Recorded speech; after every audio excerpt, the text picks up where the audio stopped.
Mudfog and Other Sketches by Charles Dickens. Public Life of Mr. Tulrumble, once Mayor of Mudfog. Mudfog is a pleasant town, a remarkably pleasant town, situated in a charming hollow by the side of a river, from which river Mudfog derives an agreeable scent of pitch, tar, coals, and rope yarn, a roving population in oilskin hats, a pretty steady influx of drunken bargemen, and a great many other maritime advantages. There is a good deal of water about Mudfog, and yet it is not exactly the sort of town for a watering place either. Water is a perverse sort of element at the best of times, and in Mudfog it is particularly so. In winter it comes oozing down the streets and tumbling over the fields, nay, rushes into the very cellars and kitchens of the houses, with a lavish prodigality that might well be dispensed with. But in the hot summer weather it will dry up and turn green, and although green is a very good colour in its way, especially in grass, still it is certainly not becoming to water, and it cannot be denied that the beauty of Mudfog is rather impaired, even by this trifling circumstance. Mudfog is a healthy place, very healthy. Damp, perhaps, but none the worse for that. It's quite a mistake to suppose that damp is unwholesome. Plants thrive best in damp situations, and why shouldn't men? The inhabitants of Mudfog are unanimous in asserting that there exists not a finer race of people on the face of the earth. Here we have an indisputable and veracious contradiction of the vulgar error at once. So, admitting Mudfog to be damp, we distinctly state that it is salubrious. The town of Mudfog is extremely picturesque. Limehouse and Ratcliffe Highway are both something like it, but they give you a very faint idea of Mudfog. There are a great many more public-houses in Mudfog, more than in Ratcliffe Highway and Limehouse put together. The public buildings, too, are very imposing. We consider the town hall one of the finest specimens of shed architecture extant. It is a combination of the pigsty and tea-garden box-orders, and the simplicity of its design is of surpassing beauty. The idea of placing a large window on one side of the door and a small one on the other is particularly happy. There is a fine old Doric beauty, too, about the padlock and scraper, which is strictly in keeping with the general effect. In this room do the mayor and corporation of Mudfog assemble together in solemn council for the public weal. Seated on the massive wooden benches, which, with the table in the centre, form the only furniture of the whitewashed apartment, the sage men of Mudfog spend hour after hour in grave deliberation.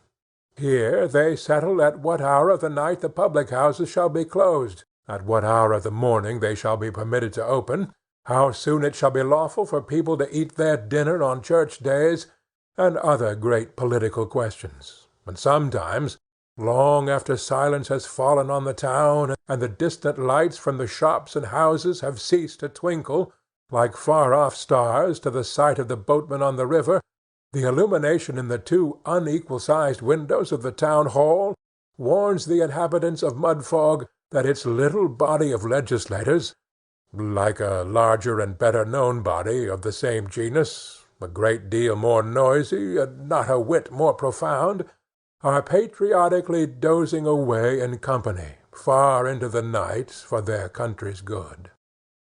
Among this knot of sage and learned men, no one was so eminently distinguished during many years for the quiet modesty of his appearance and demeanour as Nicholas Tulrumble, the well-known coal-dealer. However exciting the subject of discussion, however animated the tone of the debate, or however warm the personalities exchanged, and even in Mudfog we get personal sometimes, Nicholas Tulrumble was always the same. To say truth, Nicholas, being an industrious man and always up betimes, was apt to fall asleep when a debate began, and to remain asleep till it was over, when he would wake up very much refreshed, and give his vote with the greatest complacency. The fact was that Nicholas Tulrumble, knowing that everybody there had made up his mind beforehand, considered the talking as just a long botheration about nothing at all, and to the present hour it remains a question whether, on this point at all events, Nicholas Tulrumble was not pretty near right. Time, which strews a man's head with silver, sometimes fills his pockets with gold. As he gradually performed one good office for Nicholas Tulrumble, he was obliging enough not to omit the other. Nicholas began life in a wooden tenement of 4 feet square, with a capital of 2 and 9pence, and a stock in trade of 3 bushels and a half of coals, exclusive of the large lump which hung by way of signboard outside. Then he enlarged the shed and kept a truck. Then he left the shed and the truck too, and started a donkey and a Mrs. Tulrumble. Then he moved again and set up a cart.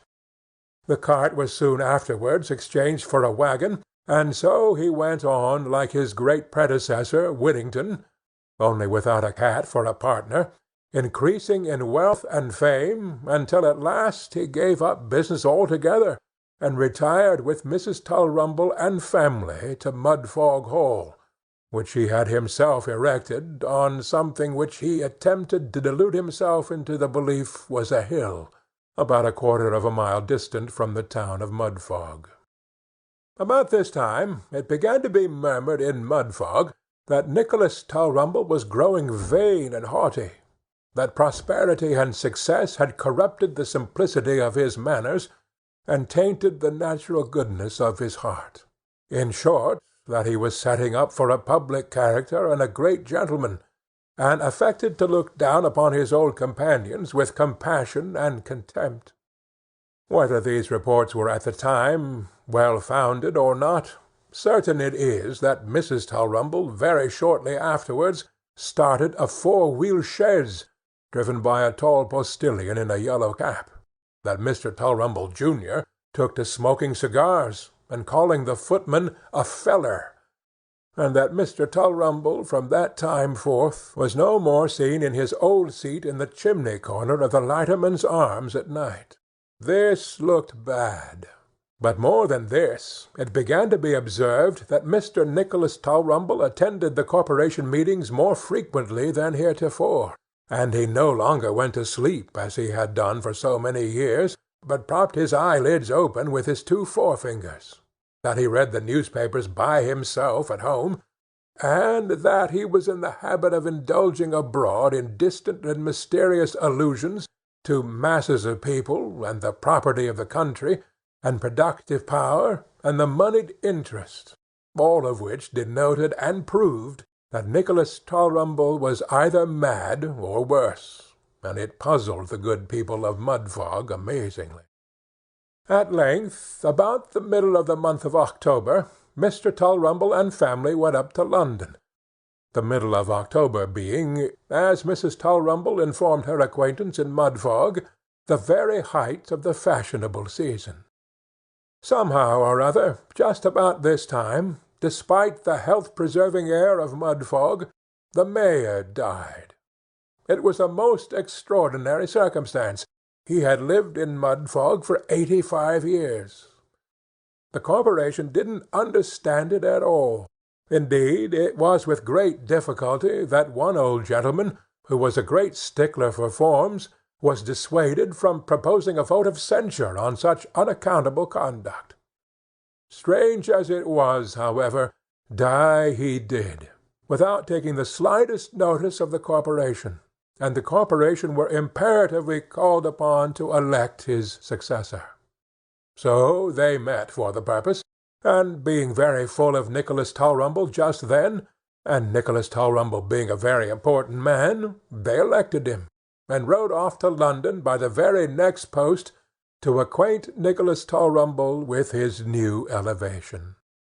Now, it being November time, and Mr. Nicholas Tulrumble being in the capital, it fell out that he was present at the Lord Mayor's show and dinner, in sight of the glory and splendor whereof he, Mr. Tulrumble, was greatly mortified, inasmuch as the reflection would force itself on his mind that, had he been born in London instead of in Mudfog, he might have been a Lord Mayor too, and have patronized the judges, and been affable to the Lord Chancellor, and friendly with the Premier, and coldly condescending to the Secretary to the Treasury, and have dined with a flag behind his back, and done a great many other acts and deeds which unto Lord Mayors of London peculiarly appertain.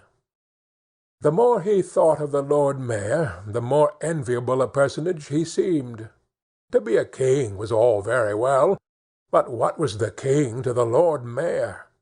When the king made a speech, everybody knew it was somebody else's writing, whereas here was the Lord Mayor talking away for half an hour, all out of his own head, amidst the enthusiastic applause of the whole company, while it was notorious that the king might talk to his Parliament till he was black in the face, without getting so much as a single cheer.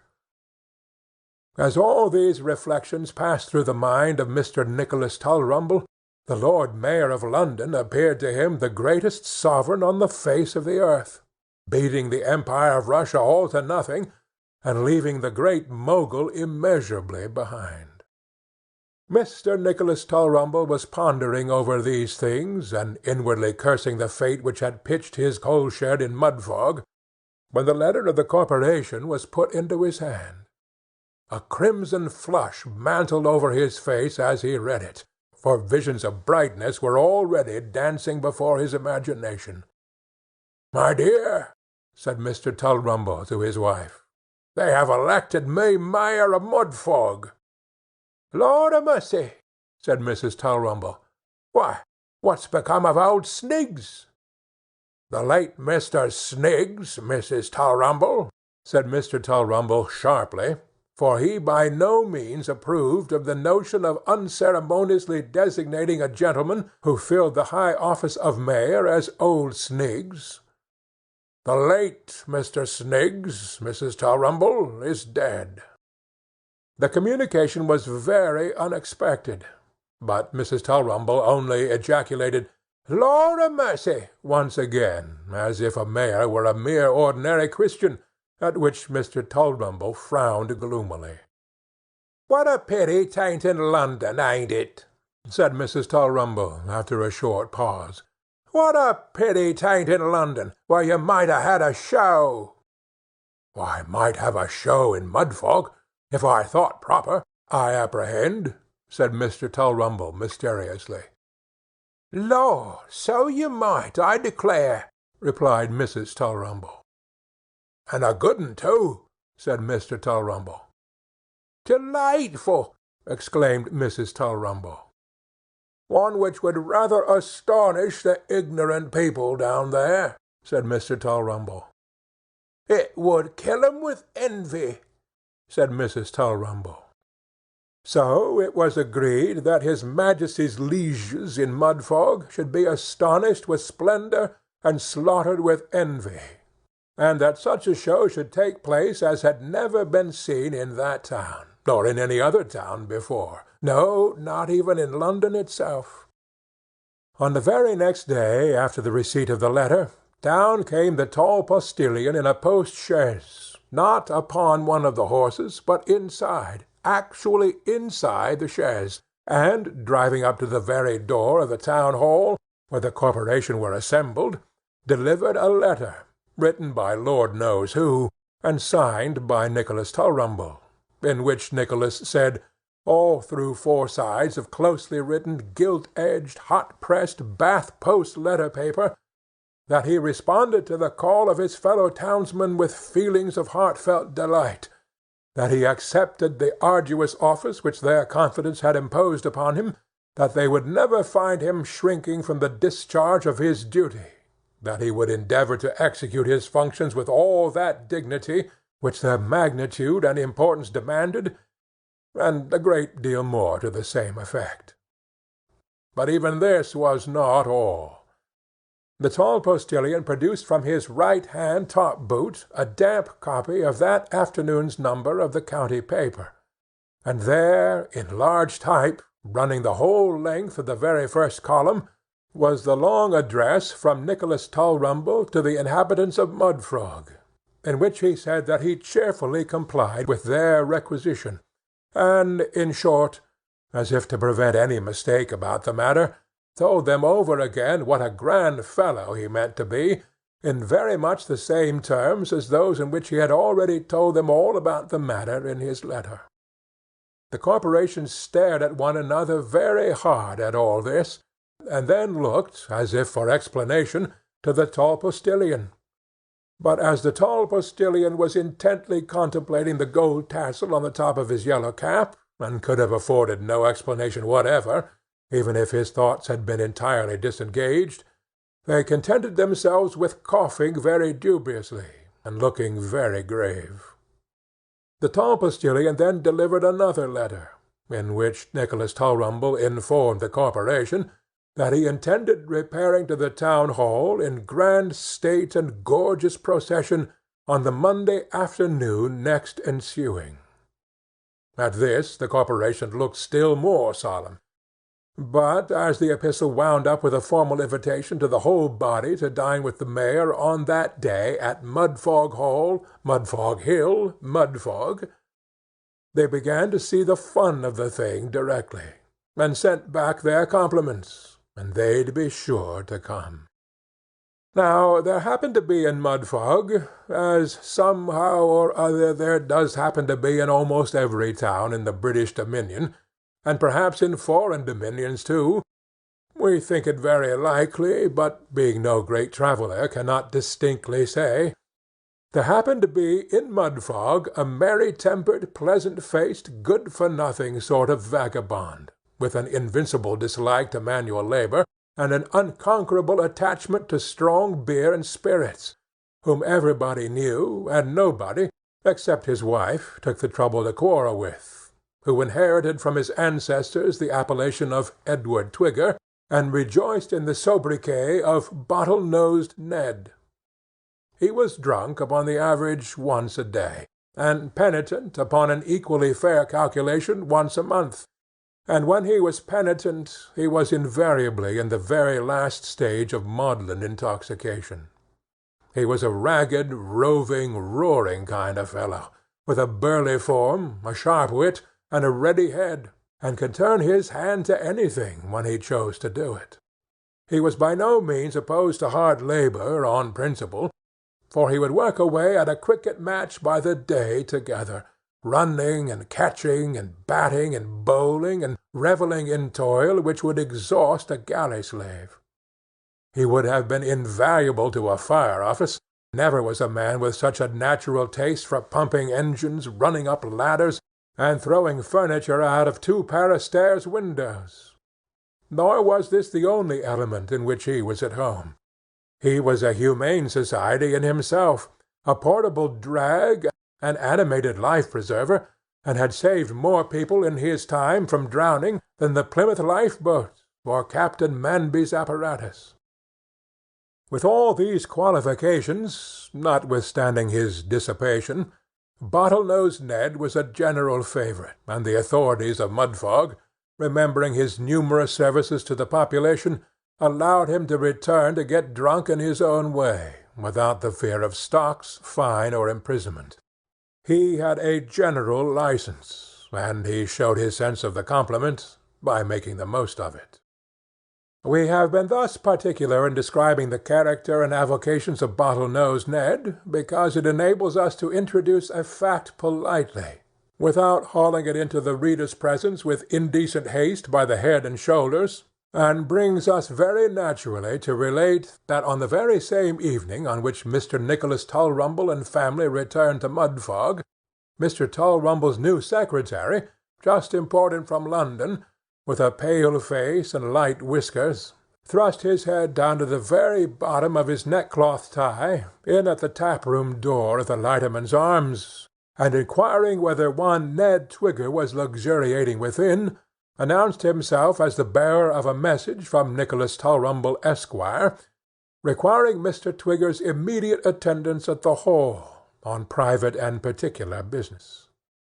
It being by no means Mr. Twigger's interest to affront the mayor, he rose from the fireplace with a slight sigh, and followed the light-whiskered secretary through the dirt and wet of Mudfog streets up to Mudfog Hall without further ado. Mr. Nicholas Tulrumble was seated in a small cavern with a skylight, which he called his library, sketching out a plan of the procession on a large sheet of paper, and into the cavern the secretary ushered Ned Twigger. "Well, Twigger," said Nicholas Tulrumble condescendingly. There was a time when Twigger would have replied, "Well, Nick," but that was in the days of the truck, and a couple of years before the donkey, so he only bowed. "I want you to go into training, Twigger," said Mr. Tulrumble. "What for, sir?" inquired Ned with a stare. "Hush, hush, Twigger," said the mayor. "Shut the door, Mr. Jennings." "Look here, Twigger." As the mayor said this, he unlocked a high closet, and disclosed a complete set of brass armor of gigantic dimensions. "I want you to wear this next Monday, Twigger," said the mayor. "Bless your heart and soul, sir," replied Ned. "You might as well ask me to wear a 74-pounder or a cast-iron boiler." "Nonsense, Twigger, nonsense," said the mayor. "I couldn't stand under it, sir," said Twigger. "It would make mashed potatoes of me if I attempted it." "Pooh, pooh, Twigger," returned the mayor. "I tell you I have seen it done with my own eyes in London, and the man wasn't half such a man as you are, either." "I should as soon have thought of a man's wearing a case of 8-day clock to save his linen," said Twigger, casting a look of apprehension at the brass suit. "It's the easiest thing in the world," rejoined the mayor. "It's nothing," said Mr. Jennings. "When you're used to it," added Ned. "You do it by degrees," said the mayor. "You would begin with one piece tomorrow and two the next day, and so on till you had got it all on. Mr. Jennings, give Twigger a glass of rum. Just try the breastplate, Twigger. Stay, take another glass of rum first. Help me to lift it, Mr. Jennings. Stand firm, Twigger. There, it isn't half as heavy as it looks, is it?" Twigger was a good, strong, stout fellow, so, after a great deal of staggering, he managed to keep himself up under the breastplate, and even contrived, with the aid of another glass of rum, to walk about in it, and the gauntlets into the bargain. He made a trial of the helmet, but was not equally successful, inasmuch as he tipped over instantly, an accident which Mr. Tulrumble clearly demonstrated to be occasioned by his not having a counteracting weight of brass on his legs. "Now, wear that with grace and propriety on Monday next," said Tulrumble, "and I'll make your fortune." "I'll try what I can do, sir," said Twigger. "It must be kept a profound secret," said Tulrumble. "Of course, sir," replied Twigger. "And you must be sober," said Tulrumble, "perfectly sober." Mr. Twigger at once solemnly pledged himself to be as sober as a judge, and Nicholas Tulrumble was satisfied, although had we been Nicholas, we should certainly have exacted some promise of a more specific nature, inasmuch as, having attended the Mudfog assizes in the evening more than once, we can solemnly testify to having seen judges with very strong symptoms of dinner under their wigs. However, that's neither here nor there. The next day, and the day following, and the day after that, Ned Twigger was securely locked up in the small cavern with the skylight, hard at work at the armor. With every additional piece he could manage to stand upright in, he had an additional glass of rum, and at last, after many partial suffocations, he contrived to get on the whole suit, and to stagger up and down the room in it, like an intoxicated effigy from Westminster Abbey. Never was man so delighted as Nicholas Tulrumble. Never was woman so charmed as Nicholas Tulrumble's wife. Here was a sight for the common people of Mudfog, a live man in brass armour. Why, they would go wild with wonder. The Monday, arrived. If the morning had been made to order, it couldn't have been better adapted to the purpose. They never showed a better fog in London on Lord Mayor's Day than enwrapped the town of Mudfog on that eventful occasion. It had risen slowly and surely from the green and stagnant water with the first light of morning, until it reached a little above the lamp-post tops, and there it had stopped with a sleepy, sluggish obstinacy which bade defiance to the sun, who had got up very bloodshot about the eyes, as if he had been at a drinking party overnight, and was doing his day's work with the worst possible grace. The thick, damp mist hung over the town like a huge gauze curtain. All was dim and dismal. The church steeples had bidden a temporary adieu to the world below, and every object of lesser importance, houses, barns, hedges, trees, and barges, had all taken the veil. The church clock struck 1. A cracked trumpet from the front garden of Mudfog Hall produced a feeble flourish, as if some asthmatic person had coughed into it accidentally. The gate flew open, and out came a gentleman, on a moist sugar-coloured charger, intended to represent a herald, but bearing a much stronger resemblance to a court-card on horseback. This was one of the circus people, who always came down to Mudfog at that time of the year, and had been engaged by Nicholas Tulrumble expressly for the occasion.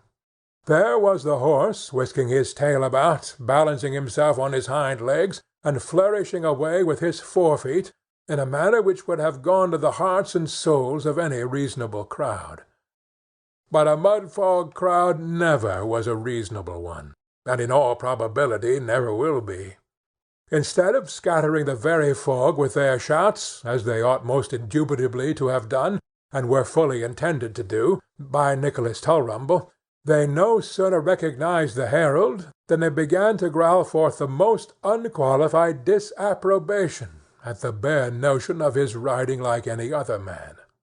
If he had come out on his head, indeed, or jumping through a hoop, or flying through a red-hot drum, or even standing on one leg with his other foot in his mouth, they might have had something to say to him.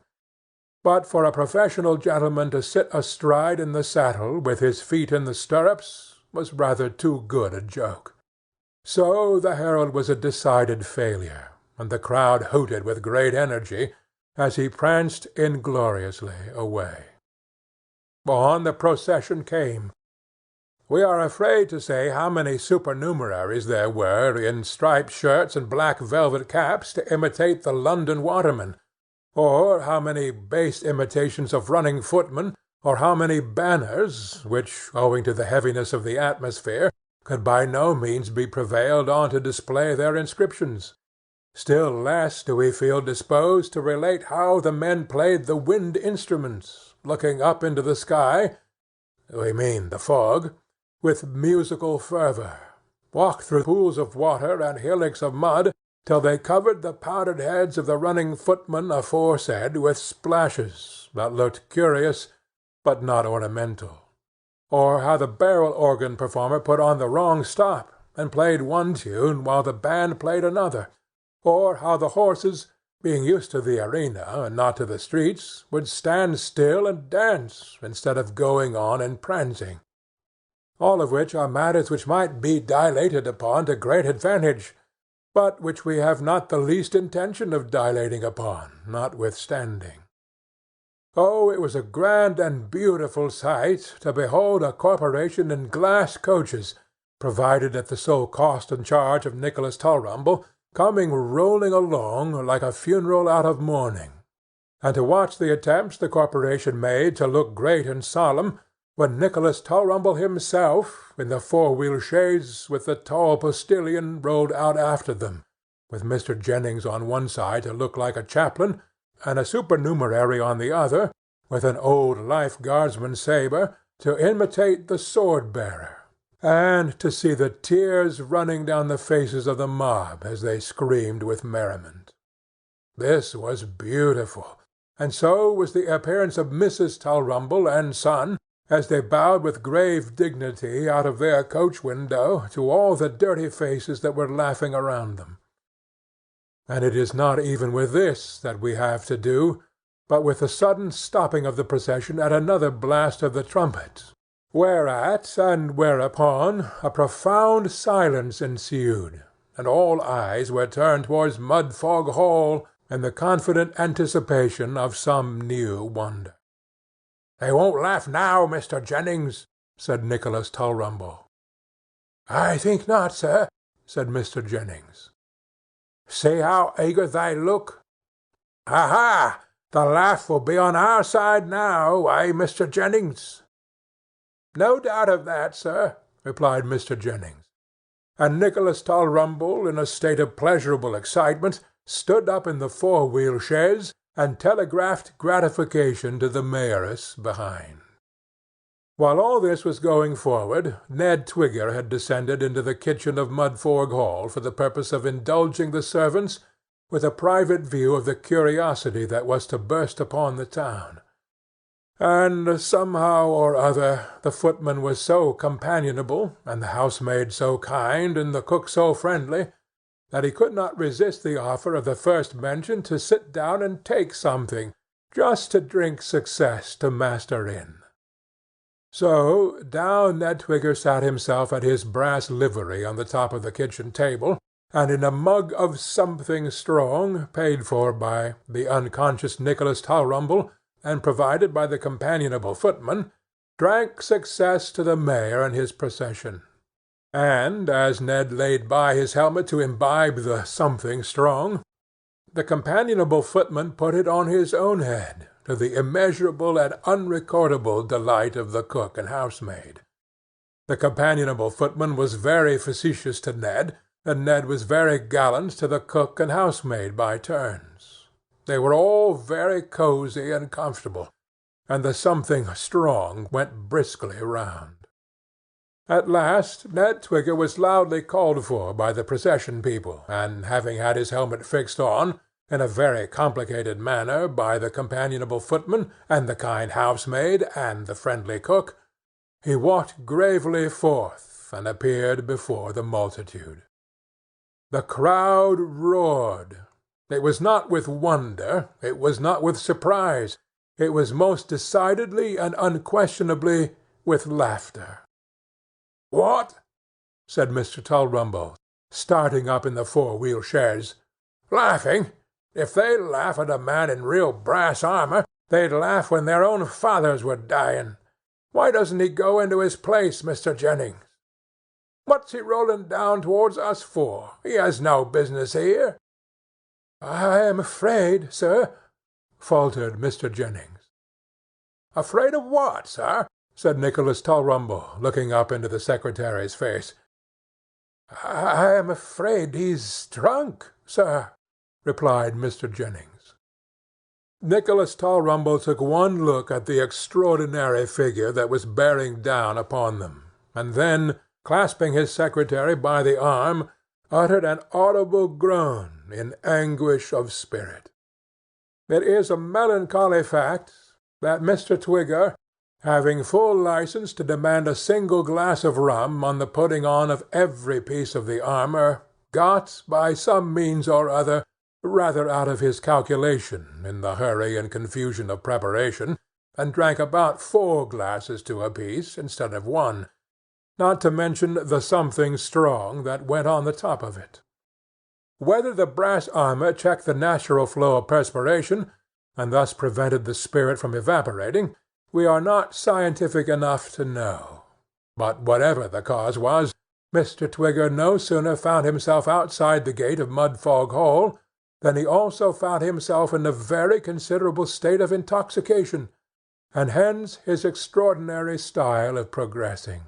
This was bad enough, but, as if fate and fortune had conspired against Nicholas Tulrumble, Mr. Twigger, not having been penitent for a good calendar month, took it into his head to be most especially and particularly sentimental just when his repentance could have been most conveniently dispensed with. Immense tears were rolling down his cheeks, and he was vainly endeavouring to conceal his grief by applying to his eyes a blue cotton pocket-handkerchief with white spots, an article not strictly in keeping with a suit of armour some 300 years old, or thereabouts. "Twigger, you villain!"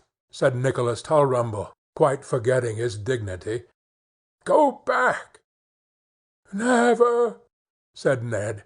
"I'm a miserable wretch. I'll never leave you." The bystanders, of course, received this declaration with acclamations of, "That's right, Ned. Don't." "I don't intend it," said Ned, with all the obstinacy of a very tipsy man. "I'm very unhappy. I'm the wretched father of an unfortunate family. But I'm very faithful, sir. I'll never leave you."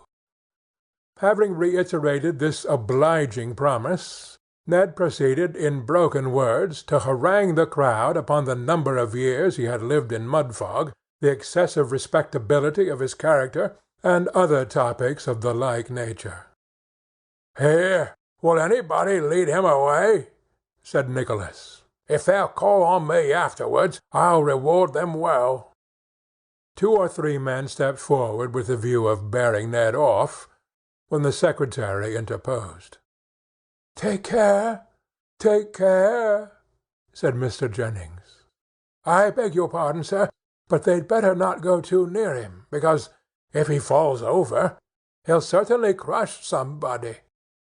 At this hint the crowd retired on all sides to a very respectful distance, and left Ned, like the Duke of Devonshire, in a little circle of his own. "But, Mr. Jennings," said Nicholas Tulrumble, "he'll be suffocated." "I'm very sorry for it, sir," replied Mr. Jennings, "but nobody can get that armour off without his own assistance. I'm quite certain of it from the way he put it on." Here Ned wept dolefully, and shook his helmeted head in a manner that might have touched a heart of stone. But the crowd had not hearts of stone, and they laughed heartily.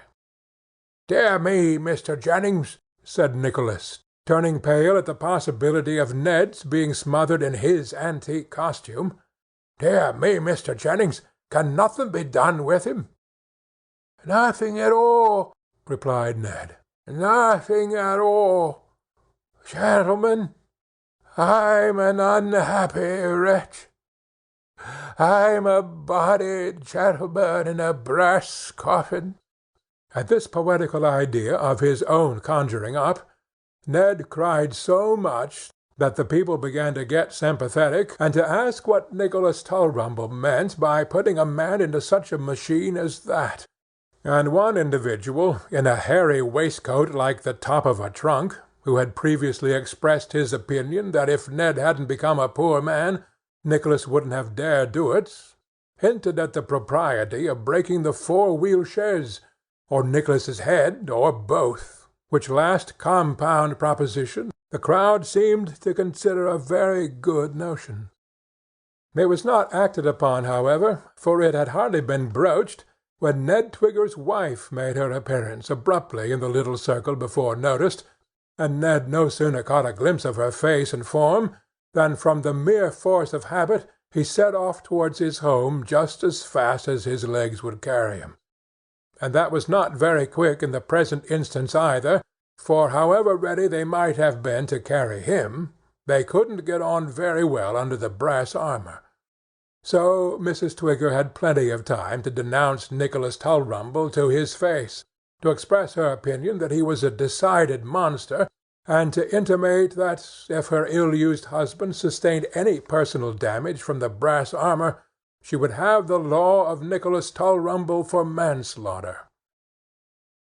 When she had said all this with due vehemence, she posted after Ned, who was dragging himself along as best he could, and deploring his unhappiness in most dismal tones. What a wailing and screaming Ned's children raised when he got home at last! Mrs. Twigger tried to undo the armour, first in one place and then in another, but she couldn't manage it. So she tumbled Ned into bed, helmet, armour, gauntlets, and all. Such a creaking as the bedstead made, under Ned's weight in his new suit. It didn't break down, though, and there Ned lay, like the anonymous vessel in the Bay of Biscay, till next day, drinking barley-water and looking miserable. And every time he groaned, his good lady said it served him right, which was all the consolation Ned Twigger got. Nicholas Tulrumble and the gorgeous procession went on together to the town hall, amid the hisses and groans of all the spectators, who had suddenly taken it into their heads to consider poor Ned a martyr. Nicholas was formally installed in his new office, in acknowledgment of which ceremony he delivered himself of a speech, composed by the secretary, which was very long and no doubt very good. Only the noise from the people outside prevented anybody from hearing it but Nicholas Tulrumble himself. After which the procession got back to Mudfog Hall anyhow it could, and Nicholas and the corporation sat down to dinner. But the dinner was flat, and Nicholas was disappointed. They were such dull, sleepy old fellows, that corporation. Nicholas made quite as long speeches as the Lord Mayor of London had done. Nay, he said the very same things that the Lord Mayor of London had said, and the deuce a cheer the corporation gave him. There was only one man in the party who was thoroughly awake, and he was insolent, and called him Nick. Nick! What would be the consequence, thought Nicholas, of anybody presuming to call the Lord Mayor of London Nick? He should like to know what the sword-bearer would say to that, or the recorder, or the toastmaster, or any other of the great officers of the city.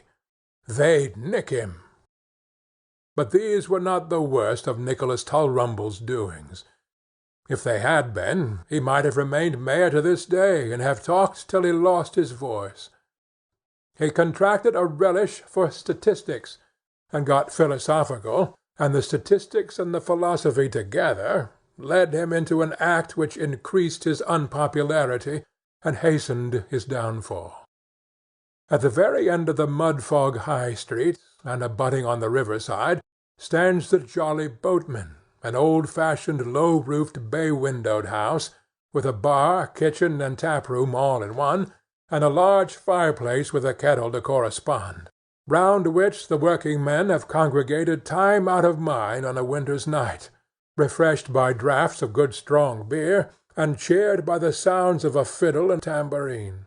The Jolly Boatman having been duly licensed by the mayor and corporation to scrape the fiddle and thumb the tambourine from time, whereof the memory of the oldest inhabitants goeth not to the contrary. Now Nicholas Tulrumble had been reading pamphlets on crime and parliamentary reports, or had made the secretary read them to him, which is the same thing in effect, and he at once perceived that this fiddle and tambourine must have done more to demoralize Mudfog than any other operating causes that ingenuity could imagine. So he read up for the subject, and determined to come out on the corporation with a burst the very next time the license was applied for. The licensing day came, and the red-faced landlord of the Jolly Boatman walked into the town hall, looking as jolly as need be, having actually put on an extra fiddle for that night to commemorate the anniversary of the Jolly Boatman's music license. It was applied for in due form, and was just about to be granted as a matter of course, when up rose Nicholas Tulrumble, and drowned the astonished corporation in a torrent of eloquence. He descanted in glowing terms upon the increasing depravity of his native town of Mudfog, and the excesses committed by its population. Then he related how shocked he had been to see barrels of beer sliding down into the cellar of the Jolly Boatman week after week, and how he had sat at a window opposite the Jolly Boatman for 2 days together, to count the people who went in for beer between the hours of 12 and 1 o'clock alone, which, by the by, was the time at which the great majority of the Mudfog people dined. Then he went on to state how the number of people who came out with beer-jugs averaged 21 in 5 minutes, which, being multiplied by 12, gave 252 people with beer-jugs in an hour, and multiplied again by 15, the number of hours during which the house was open daily, yielded 3,780 people with beer-jugs per day, or 26,460 people with beer-jugs per week. Then he proceeded to show that a tambourine and moral degradation were synonymous terms, and a fiddle and vicious propensities wholly inseparable. All these arguments he strengthened and demonstrated by frequent references to a large book with a blue cover, and sundry quotations from the Middlesex magistrates. And, in the end, the corporation, who reposed with the figures and sleepy with the speech, and sadly in want of dinner into the bargain, yielded the palm to Nicholas Tulrumble, and refused the music license to the Jolly Boatmen. But, although Nicholas triumphed, his triumph was short. He carried on the war against beer-jugs and fiddles, forgetting the time when he was glad to drink out of the one and to dance to the other, till the people hated, and his old friends shunned him. He grew tired of the lonely magnificence of Mudfog Hall, and his heart yearned towards the Lighterman's Arms. He wished he had never set up as a public man, and sighed for the good old times of the coal-shop and the chimney-corner. At length old Nicholas, being thoroughly miserable, took heart of grace, paid the secretary a quarter's wages in advance, and packed him off to London by the next coach. Having taken this step, he put his hat on his head and his pride in his pocket, and walked down to the old room at the Lighterman's Arms. There were only 2 of the old fellows there, and they looked coldly on Nicholas as he proffered his hand. "Are you going to put down pipes, Mr. Tulrumble?" said one. "Or trace the progress of crime to bacca?" growled another. "Neither," replied Nicholas Tulrumble, shaking hands with them both, whether they would or not. "I've come down to say that I'm very sorry for having made a fool of myself, and that I hope you'll give me up the old chair again." The old fellows opened their eyes, and 3 or 4 more old fellows opened the door, to whom Nicholas, with tears in his eyes, thrust out his hand too, and told the same story. They raised a shout of joy that made the bells in the ancient church-tower vibrate again, and wheeling the old chair into the warm corner, thrust old Nicholas down into it, and ordered in the very largest size bowl of hot punch, with an unlimited number of pipes directly. The next day the Jolly Boatmen got the license, and the next night old Nicholas and Ned Twigger's wife led off a dance to the music of the fiddle and tambourine, the tone of which seemed mightily improved by a little rest, for they had never played so merrily before. Ned Twigger was in the very height of his glory, and he danced hornpipes and balanced chairs on his chin and straws on his nose, till the whole company, including the corporation, were in raptures of admiration at the brilliancy of his acquirements. Mr. Tulrumble, Jr., couldn't make up his mind to be anything but magnificent, so he went up to London and drew bills on his father, and when he had overdrawn and got into debt, he grew penitent and came home again. As to old Nicholas, he kept his word, and having had 6 weeks of public life, never tried it any more. He went to sleep in the town hall at the very next meeting, and in full proof of his sincerity, has requested us to write this faithful narrative. We wish it could have the effect of reminding the Tulrumbles of another sphere that puffed-up conceit is not dignity, and that snarling at the little pleasures they were once glad to enjoy, because they would rather forget the times when they were of low station, renders them objects of contempt and ridicule. This is the first time we have published any of our gleanings from this particular source. Perhaps, at some future period, we may venture to open the Chronicles of Mudfog. Full report of the first meeting of the Mudfog Association for the Advancement of Everything. We have made the most unparalleled and extraordinary exertions to place before our readers a complete and accurate account of the proceedings at the late grand meeting of the Mudfog Association, holden in the town of Mudfog. It affords us great happiness to lay the result before them in the shape of various communications received from our able, talented, and graphic correspondent, expressly sent down for the purpose, who has immortalized us, himself, Mudfog, and the association, all at one and the same time. We have been, indeed, for some days unable to determine who will transmit the greatest name to posterity. Ourselves, who sent our correspondent down, our correspondent, who wrote an account of the matter, or the association, who gave our correspondent something to write about.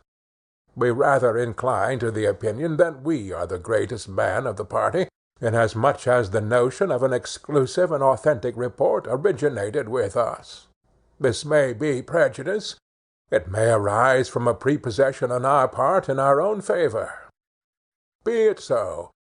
We have no doubt that every gentleman concerned in the mighty assemblage is troubled with the same complaint in a greater or less degree, and it is a consolation to us to know that we have at least this feeling in common with the great scientific stars, the brilliant and extraordinary luminaries, whose speculations we record.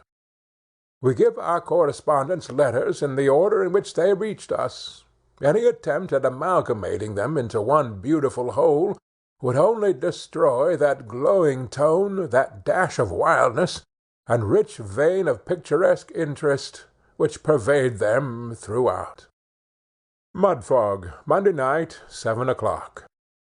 We are in a state of great excitement here. Nothing is spoken of but the approaching meeting of the association. The indoors are thronged with waiters, anxiously looking for the expected arrivals, and the numerous bills which are wafered up in the windows of private houses, intimating that there are beds to let within, give the streets a very animated and cheerful appearance, the wafers being of a great variety of colours, and the monotony of printed inscriptions being relieved by every possible size and style of handwriting. It is confidently rumored that Professors Snore, Doze, and Wheezy have engaged 3 beds and a sitting-room at the Pig and Tinder Box. I give you the rumor as it has reached me, but I cannot as yet vouch for its accuracy. The moment I have been enabled to obtain any certain information upon this interesting point, you may depend upon receiving it. 7:30. I have just returned from a personal interview with the landlord of the Pig and Tinder Box. He speaks confidently of the probability of Professors Snore, Doze, and Wheezy taking up their residence at his house during the sitting of the association, but denies that the beds have been yet engaged, in which representation he is confirmed by the chambermaid, a girl of artless manners and interesting appearance. The Boots denies that it is at all likely that Professors Snore, Doze, and Wheezy will put up here, but I have reason to believe that this man has been suborned by the proprietor of the Original Pig, which is the Opposition Hotel. Amidst such conflicting testimony it is difficult to arrive at the real truth, but you may depend upon receiving authentic information upon this point the moment the fact is ascertained. The excitement still continues. A boy fell through the window of the pastry-cook's shop at the corner of the High Street about half an hour ago, which has occasioned much confusion. The general impression is that it was an accident. Pray heaven it may be so. Tuesday, noon. At an early hour this morning the bells of all the churches struck 7 o'clock, the effect of which, in the present lively state of the town, was extremely singular. While I was at breakfast, a yellow gig, drawn by a dark grey horse with a patch of white over its right eyelid, proceeded at a rapid pace in the direction of the original pig stables. It is currently reported that this gentleman has arrived here for the purpose of attending the association, and from what I have heard, I consider it extremely probable, although nothing decisive is yet known regarding him. You may conceive the anxiety with which we are all looking forward to the arrival of the 4 o'clock coach this afternoon. Notwithstanding the excited state of the populace, no outrage has yet been committed, owing to the admirable discipline and discretion of the police, who are nowhere to be seen. A barrel organ is playing opposite my window, and groups of people, offering fish and vegetables for sale, parade the streets. With these exceptions, everything is quiet, and I trust will continue so. 5 o'clock. It is now ascertained, beyond all doubt, that Professors Snore, Doze, and Wheezy will not repair to the Pig and Tinder box, but have actually engaged apartments at the original Pig. This intelligence is exclusive, and I leave you and your readers to draw their own inferences from it. Why Professor Wheezy, of all people in the world, should repair to the original Pig in preference to the Pig and Tinder box, it is not easy to conceive. The professor is a man who should be above all such petty feelings. Some people here openly impute treachery, and a distinct breach of faith to Professors Snore and Doze, while others, again, are disposed to acquit them of any culpability in the transaction, and to insinuate that the blame rests solely with Professor Wheezy. I own that I incline to the latter opinion, and although it gives me great pain to speak in terms of censure or disapprobation of a man of such transcendent genius and acquirements, still I am bound to say that, if my suspicions be well founded, and if all the reports which have reached my ears be true, I really do not well know what to make of the matter. Mr. Slug, so celebrated for his statistical researches, arrived this afternoon by the 4 o'clock stage. His complexion is a dark purple, and he has a habit of sighing constantly. He looked extremely well, and appeared in high health and spirits. Mr. Woodensconce also came down in the same conveyance.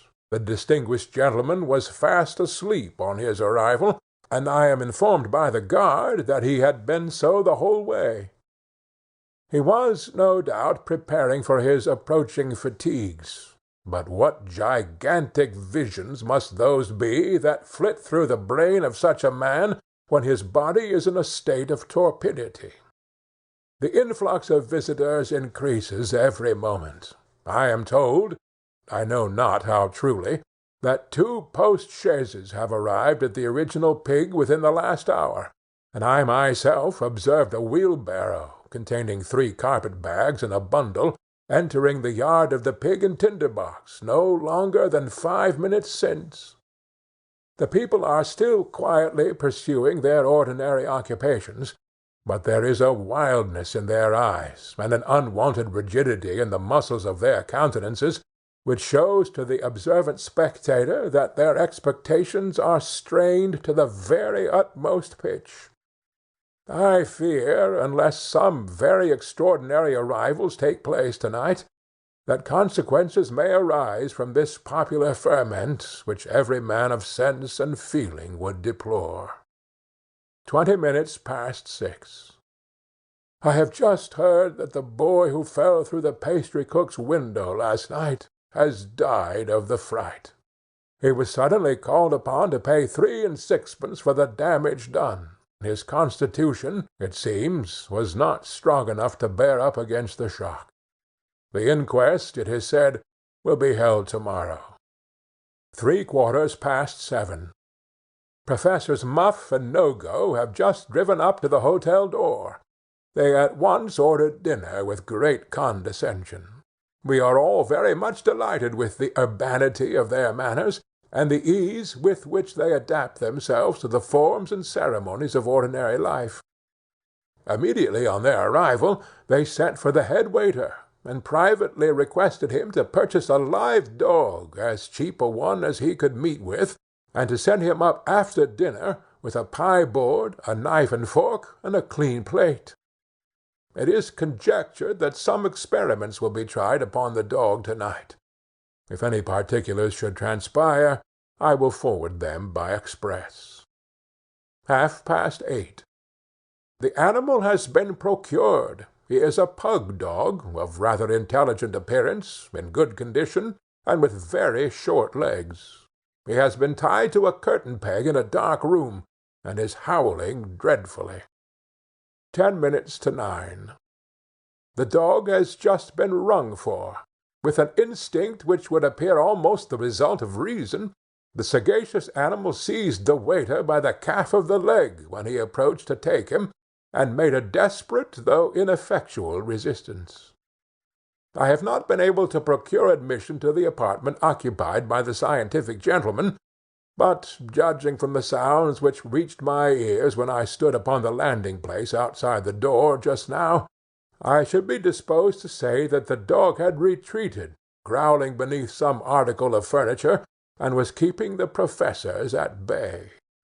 This conjecture is confirmed by the testimony of the ostler, who, after peeping through the keyhole, assures me that he distinctly saw Professor Nogo on his knees, holding forth a small bottle of prussic acid, to which the animal, who was crouched beneath an arm-chair, obstinately declined to smell.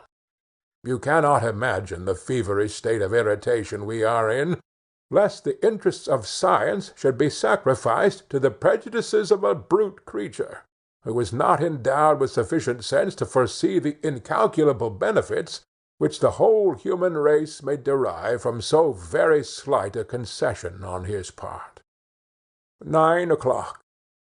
The dog's tail and ears have been sent downstairs to be washed, from which circumstance we infer that the animal is no more. His forelegs have been delivered to the boots to be brushed, which strengthens the supposition. 10:30. My feelings are so overpowered by what has taken place in the course of the last hour and a half, that I have scarcely strength to detail the rapid succession of events which have quite bewildered all those who are cognizant of their occurrence. It appears that the pug dog mentioned in my last was surreptitiously obtained, stolen, in fact, by some person attached to the stable department, from an unmarried lady resident in this town. Frantic on discovering the loss of her favorite, the lady rushed distractedly into the street, calling for the most heart-rending and pathetic manner upon the passengers to restore her Augustus, for so the deceased was named, in affectionate remembrance of a former lover of his mistress, to whom he bore a striking personal resemblance, which renders the circumstances additionally affecting.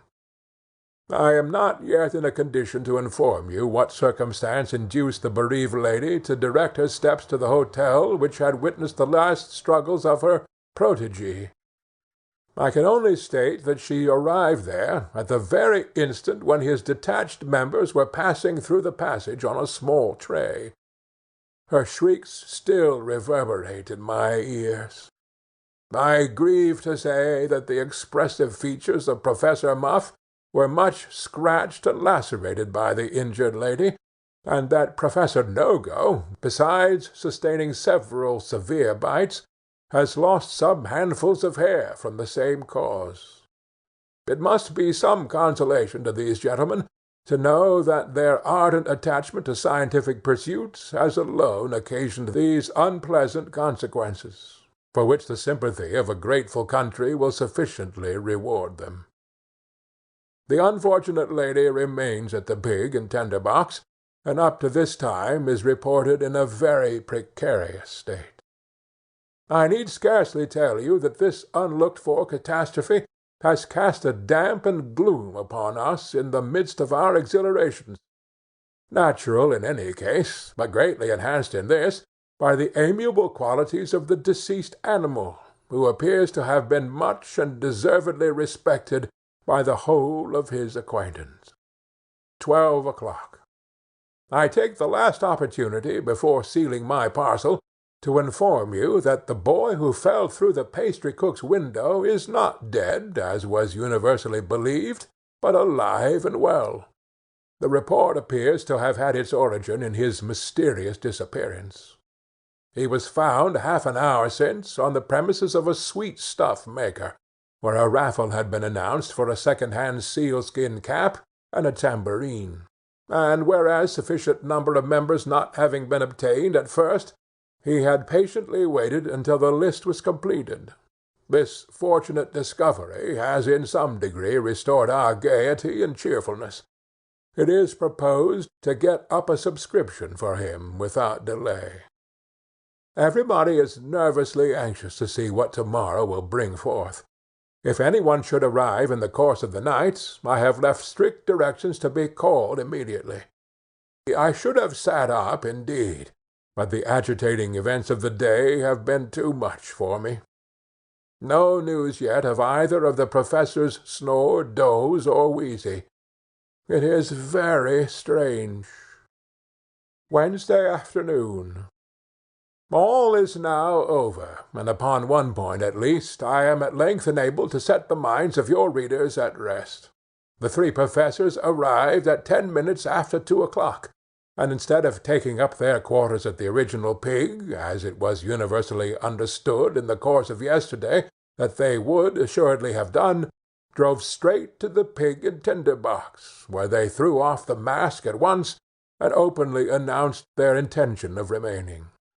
Professor Wheezy may reconcile this very extraordinary conduct with his notions of fair and equitable dealing, but I would recommend Professor Wheezy to be cautious how he presumes too far upon his well-earned reputation.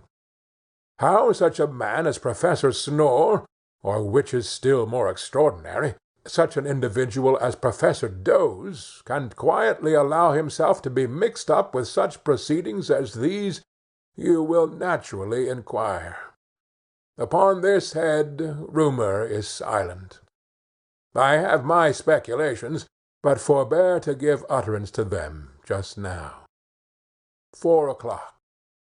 The town is filling fast.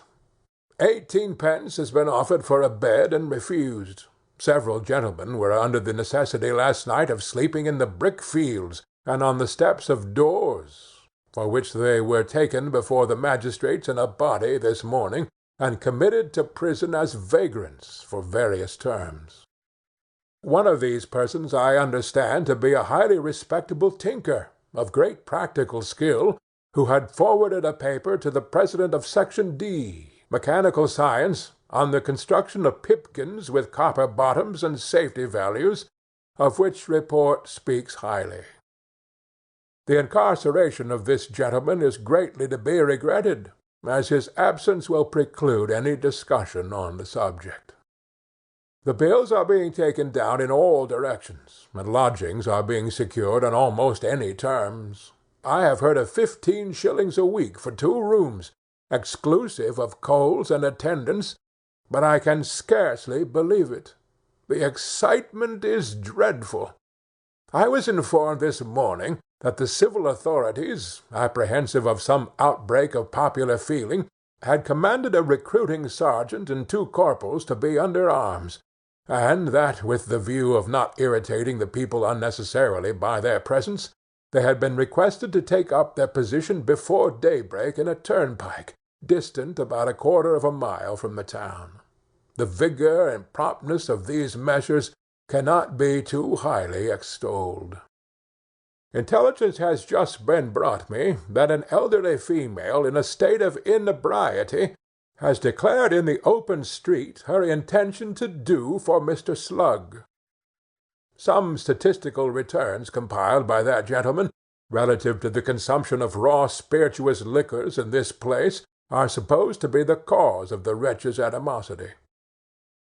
It is added that this declaration was loudly cheered by a crowd of persons who had assembled on the spot, and that one man had the boldness to designate Mr. Slug aloud by the opprobrious epithet of Stick-in-the-Mud. It is earnestly to be hoped that now, when the moment has arrived for their interference, the magistrates will not shrink from the exercise of that power which is vested in them by the constitution of our common country. 10:30. The disturbance, I am happy to inform you, has been completely quelled, and the ringleader taken into custody. She had a pail of cold water thrown over her, previous to being locked up, and expresses great contrition and uneasiness. We are all in a fever of anticipation about to-morrow. But, now that we are within a few hours of the meeting of the association, and at last enjoy the proud consciousness of having its illustrious members amongst us, I trust and hope everything will go off peaceably. I shall send you a full report of tomorrow's proceedings by the night coach. 11 o'clock. I open my letter to say that nothing whatever has occurred since I folded it up. Thursday. The sun rose this morning at the usual hour. I did not observe anything particular in the aspect of the glorious planet, except that he appeared to me, it might have been a delusion of my heightened fancy, to shine with more than common brilliancy, and to shed a refulgent lustre upon the town, such as I had never observed before. This is the more extraordinary, as the sky was perfectly cloudless, and the atmosphere peculiarly fine. At 9:30 o'clock the General Committee assembled, with last year's President in the chair. The report of the Council was read, and one passage, which stated that the Council had corresponded with no less than 3,571 persons, all of whom paid their own postage, on no fewer than 7,243 topics, was received with a degree of enthusiasm which no efforts could suppress. The various committees and sections having been appointed, and the more formal business transacted, the great proceedings of the meeting commenced at 11 o'clock precisely. I had the happiness of occupying a most eligible position at that time in Section A, Zoology and Botany, Great Room, Pig and Tinder Box. President, Professor Snore. Vice Presidents, Professors Doze and Wheezy. The scene at this moment was particularly striking. The sun streamed through the windows of the apartments, and tinted the whole scene with its brilliant rays, bringing out in strong relief the noble visages of the professors and scientific gentlemen, who, some with bald heads, some with red heads, some with brown heads, some with grey heads, some with black heads, some with blockheads, presented a coup d'oeil which no eye-witness shall readily forget. In front of these gentlemen were papers and inkstands, and round the room, on elevated benches extending as far as the forms could reach, were assembled a brilliant concourse of those lovely and elegant women for which Mudfog is justly acknowledged to be without a rival in the whole world. The contrast between their fair faces and the dark coats and trousers of the scientific gentlemen I shall never cease to remember while memory holds her seat. Time having been allowed for a slight confusion, occasioned by the falling down of the greater part of the platforms, to subside, the President called on one of the secretaries to read a communication entitled "Some Remarks on the Industrious Fleas, with Considerations on the Importance of Establishing Infant Schools among that numerous class of society, of directing their industry to useful and practical ends, and of applying the surplus fruits thereof towards providing for them a comfortable and respectable maintenance in their old age." The author stated that, having long turned his attention to the moral and social condition of these interesting animals, he had been induced to visit an exhibition in Regent Street, London, commonly known by the designation of the industrious fleas. He had there seen many fleas, occupied certainly in various pursuits and avocations, but occupied, he was bound to add, in a manner which no man of well-regulated mind could fail to regard with sorrow and regret. One flea, reduced to the level of a beast of burden, was drawing upon a miniature gig, containing a particularly small effigy of his Grace the Duke of Wellington, while another was staggering beneath the weight of a golden model of his great adversary, Napoleon Bonaparte. Some, brought up as mountebanks and ballet dancers, were performing a figure dance. He regretted to observe that of the fleas so employed several were females. Others were in training, in a small cardboard box, for pedestrians, mere sporting characters, and 2 were actually engaged in the cold-blooded and barbarous occupation of duelling, a pursuit from which humanity recoiled with horror and disgust. He suggested that measures should be immediately taken to employ the labor of these fleas as part and parcel of the productive power of the country, which might easily be done by the establishment among them of infant schools and houses of industry, in which a system of virtuous education, based upon sound principles, should be observed, and moral precepts strictly inculcated. He proposed that every flea who presumed to exhibit for hire, music, or dancing, or any species of theatrical entertainment, without a license, should be considered a vagabond, and treated accordingly, in which respect he only placed him upon a level with the rest of mankind. He would further suggest that their labor should be placed under the control and regulation of the state, who should set apart from the profits a fund for the support of superannuated or disabled fleas, their widows and orphans. With this view he proposed that liberal premiums should be offered for the 3 best designs for a general almshouse, from which, as insect architecture was well known to be in a very advanced and perfect state, we might possibly derive many valuable hints for the improvement of our metropolitan universities, national galleries, and other public edifices. The President wished to be informed how the ingenious gentleman proposed to open a communication with fleas generally in the first instance, so that they might be thoroughly imbued with a sense of the advantages they must necessarily derive from changing their mode of life, and applying themselves to honest labor. This appeared to him the only difficulty.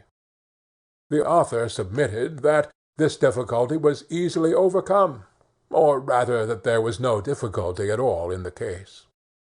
Obviously, the course to be pursued, if Her Majesty's government could be prevailed upon to take up the plan, would be to secure at a remunerative salary the individual to whom he had alluded as presiding over the exhibition in Regent Street at the period of his visit.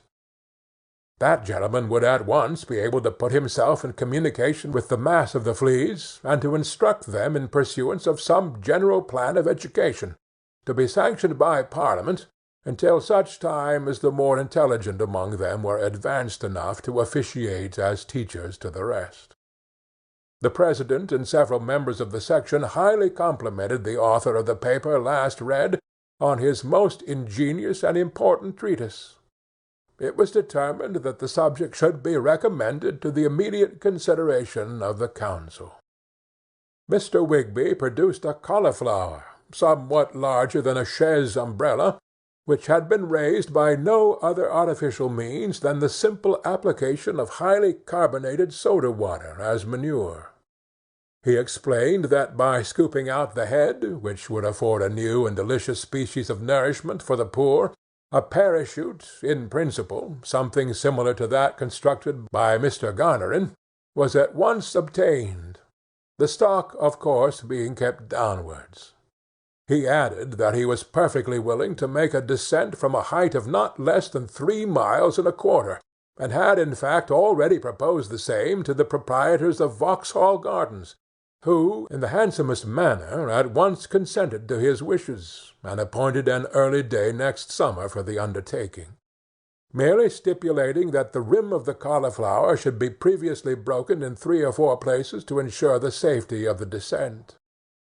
The President congratulated the public on the grand gala in store for them, and warmly eulogized the proprietors of the establishment alluded to, for their love of science and regard for the safety of human life, both of which did them the highest honor.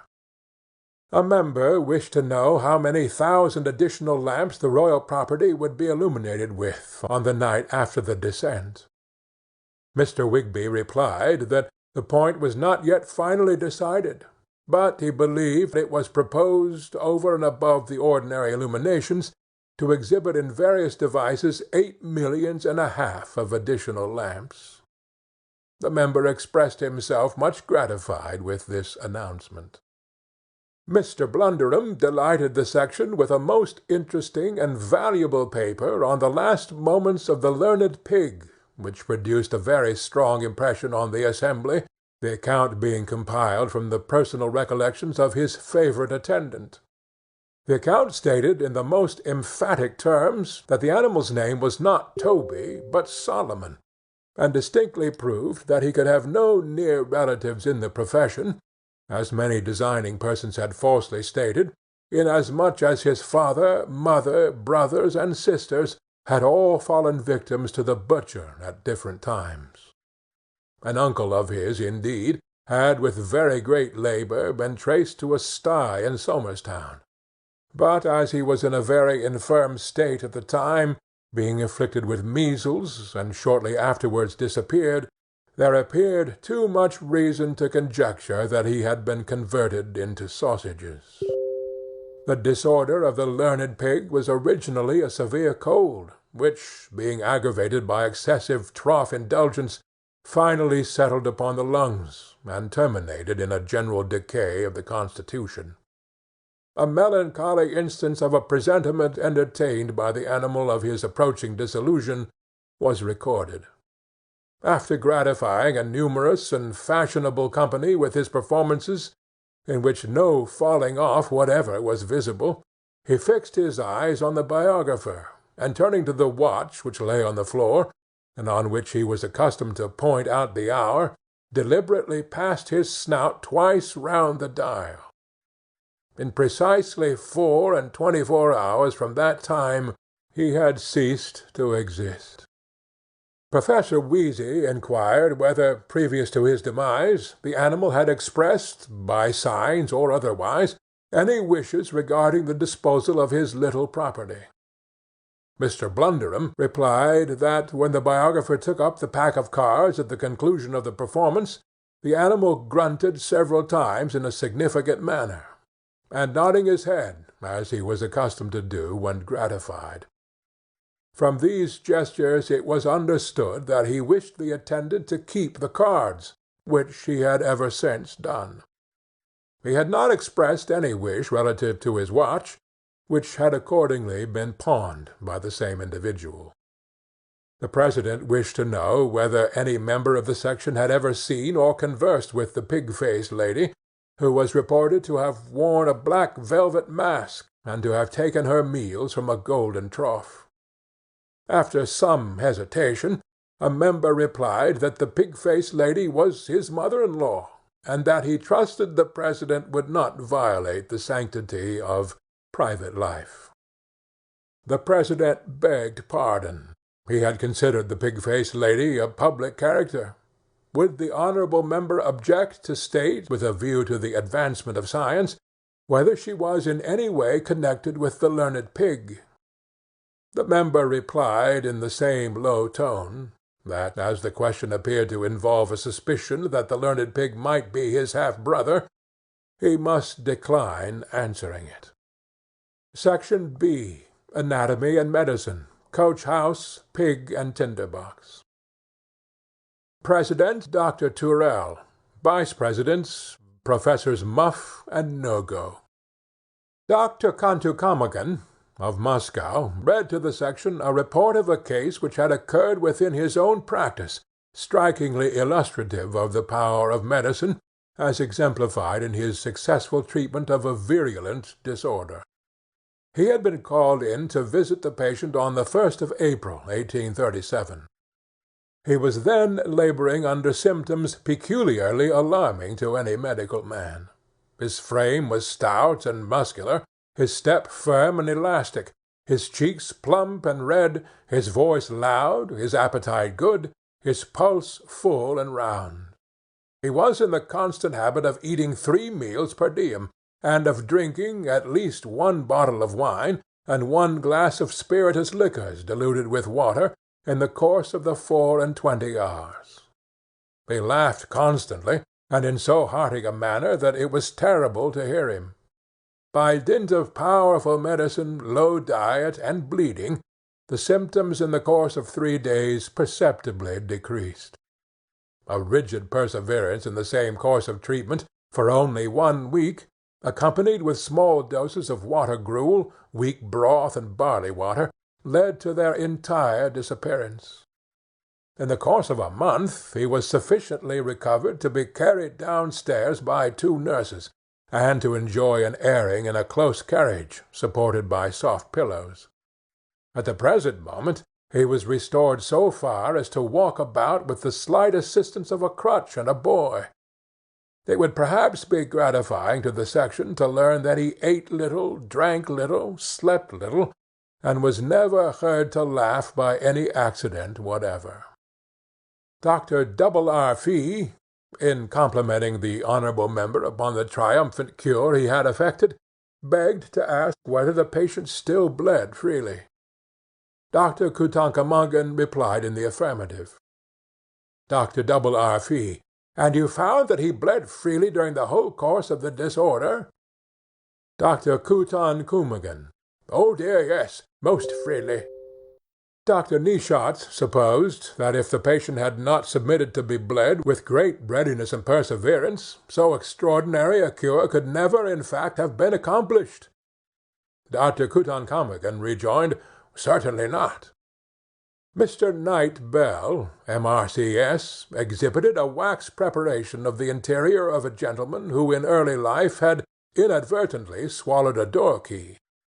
It was a curious fact that a medical student of dissipated habits, being present at the post-mortem examination, found means to escape unobserved from the room, with that portion of the coats of the stomach upon which an exact model of the instrument was distinctly impressed, with which he hastened to a locksmith of doubtful character, who made a new key from the pattern so shown to him. With this key the medical student entered the house of the deceased gentleman, and committed a burglary to a large amount, for which he was subsequently tried and executed. The President wished to know what became of the original key after the lapse of years. Mr. Knight Bell replied that the gentleman was always much accustomed to punch, and it was supposed the acid had gradually devoured it. Dr. Neeshawts and several of the members were of opinion that the key must have lain very cold and heavy upon the gentleman's stomach. Mr. Knight Bell believed it did at first. It was worthy of remark, perhaps, that for some years the gentleman was troubled with a nightmare, under the influence of which he always imagined himself a wine-cellar door. Professor Muff related a very extraordinary and convincing proof of the wonderful efficacy of the system of infinitesimal doses, which the section were doubtless aware was based upon the theory that the very minutest amount of any given drug, properly dispersed through the human frame, would be productive of precisely the same result as a very large dose, administered in the usual manner. Thus the 40th part of a grain of calomel was supposed to be equal to a 5-grain calomel pill, and so on in proportion throughout the whole range of medicine. He had tried the experiment in a curious manner upon a publican who had been brought into the hospital with a broken head, and was cured upon the infinitesimal system in the incredibly short space of 3 months. This man was a hard drinker. He, Professor Muff, had dispersed 3 drops of rum through a bucket of water, and requested the man to drink the whole. What was the result? Before he had drunk a quart, he was in a state of beastly intoxication, and 5 other men were made dead drunk with the remainder. The President wished to know whether an infinitesimal dose of soda-water would have recovered them. Professor Muff replied that the 25th part of a teaspoon, properly administered to each patient, would have sobered him immediately. The President remarked that this was a most important discovery, and he hoped the Lord Mayor and Court of Aldermen would patronize it immediately. A member begged to be informed whether it would be possible to administer, say, the 20th part of a grain of bread and cheese to all grown-up paupers, and the 40th part to children, with the same satisfying effect as their present allowance. Professor Muff was willing to stake his professional reputation on the perfect adequacy of such a quantity of food to the support of human life. In workhouses, the addition of a 15th part of a grain of pudding twice a week would render it a high diet. Professor Nogo called the attention of the section to a very extraordinary case of animal magnetism. A private watchman, being merely looked at by the operator from the opposite side of a wide street, was at once observed to be in a very drowsy and languid state. He was followed to his box, and being once slightly rubbed on the palms of the hands, fell into a sound sleep, in which he continued without intermission for 10 hours. Section C. Statistics. Hayloft. Original pig. President, Mr. Woodensconce. Vice Presidents, Mr. Leadbrain and Mr. Timbered.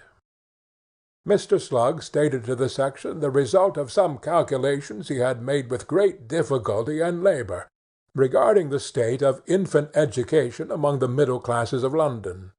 He found that, within a circle of 3 miles from the Elephant and Castle, the following were the names and numbers of children's books principally in circulation: Jack the Giant Killer, 7,943.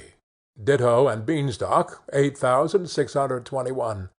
Ditto and 11 Brothers, 2,845. Ditto and Jill, 1,998. Total, 21,407. He found that the proportion of Robinson Crusoes to Philip Quarles was as 4½ to 1, and that the preponderance of Valentine and Orsons over Goody Two-Shoeses was as 3 1/8 of the former to 1/2 to 1 of the latter. A comparison of 7 champions with Simple Simons gave the same result. The ignorance that prevailed was lamentable. One child, on being asked whether he would rather be St. George of England or a respectable tallow chandler, instantly replied, "'Tain't George of England." Another, a little boy of 8 years old, was found to be firmly impressed with a belief in the existence of dragons, and openly stated that it was his intention when he grew up to rush forth, sword in hand, for the deliverance of captive princesses and the promiscuous slaughter of giants. Not one child among the number interrogated had ever heard of Mungo Park, some inquiring whether he was at all connected with the black man that swept the crossing, and others whether he was in any way related to the Regent's Park. They had not the slightest conception of the commonest principles of mathematics, and considered Sinbad the Sailor the most enterprising voyager that the world had ever produced. A member strongly deprecating the use of all the other books mentioned, suggested that Jack and Jill might perhaps be exempted from the general censure, inasmuch as the hero and heroine in the very outset of the tale were depicted as going up a hill to fetch a pail of water, which was a laborious and useful occupation, supposing the family linen was being washed, for instance. Mr. Slug feared that the moral effect of this passage was more than counterbalanced by another in a subsequent part of the poem, in which the heroine was personally chastised by her mother for laughing at Jack's disaster. Besides, the whole work had this one great fault: it was not true. The President complimented the honourable member on the excellent distinction he had drawn. Several other members, too, dwelt upon the immense and urgent necessity of storing the minds of children with nothing but facts and figures, which process the President very forcibly remarked had made them, the section, the men they are. Mr. Slug then stated some curious calculations respecting the dogs'-meat barrows of London. He found that the total number of small carts and barrows engaged in dispensing provision to the cats and dogs of the metropolis was 1,743. The average number of skewers delivered daily with the provender by each dog's-meat cart or barrow was 36.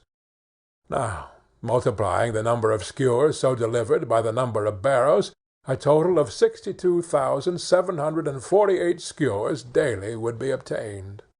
Allowing that, of these 62,748 skewers, the odd 2,748 were accidentally devoured with the meat by the most voracious of the animals supplied, it followed that 60,000 skewers per day, or the enormous number of 21,900,000 skewers annually, were wasted in the kennels and dust-holes of London, which, if collected and warehoused, would in 10 years' time afford a mass of timber more than sufficient for the construction of a first-rate vessel of war for the use of Her Majesty's Navy, to be called the Royal Skewer, and to become under that name the terror of all the enemies of this island.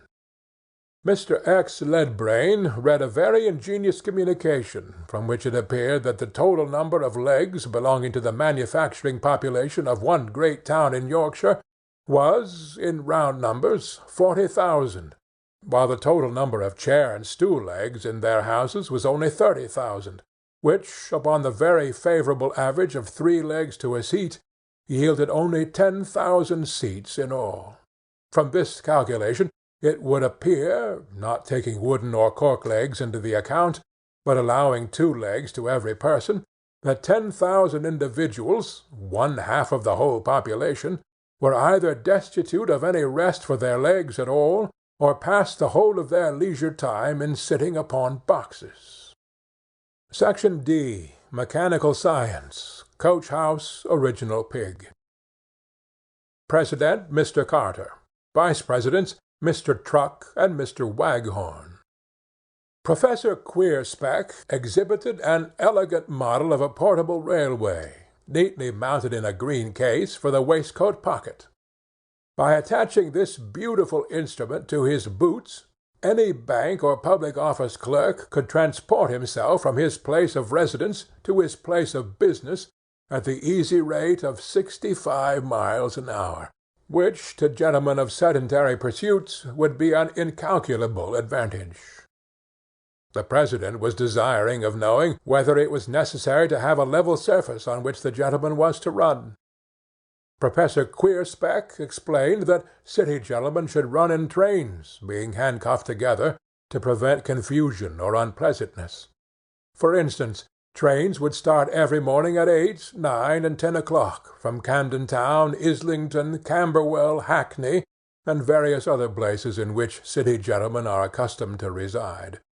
It would be necessary to have a level, but he had provided for this difficulty by proposing that the best line that the circumstance would admit of should be taken through the sewers which undermine the streets of the metropolis, and which, well lighted by jets from the gas-pipes which run immediately above them, would form a pleasant and commodious arcade, especially in winter-time, when the inconvenient custom of carrying umbrellas, now so general, could be wholly dispensed with.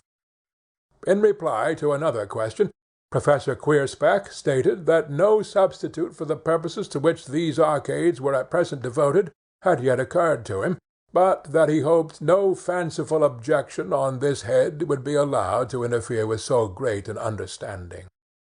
Mr. Jobba produced a forcing machine on a novel plan for bringing joint-stock railway shares prematurely to a premium.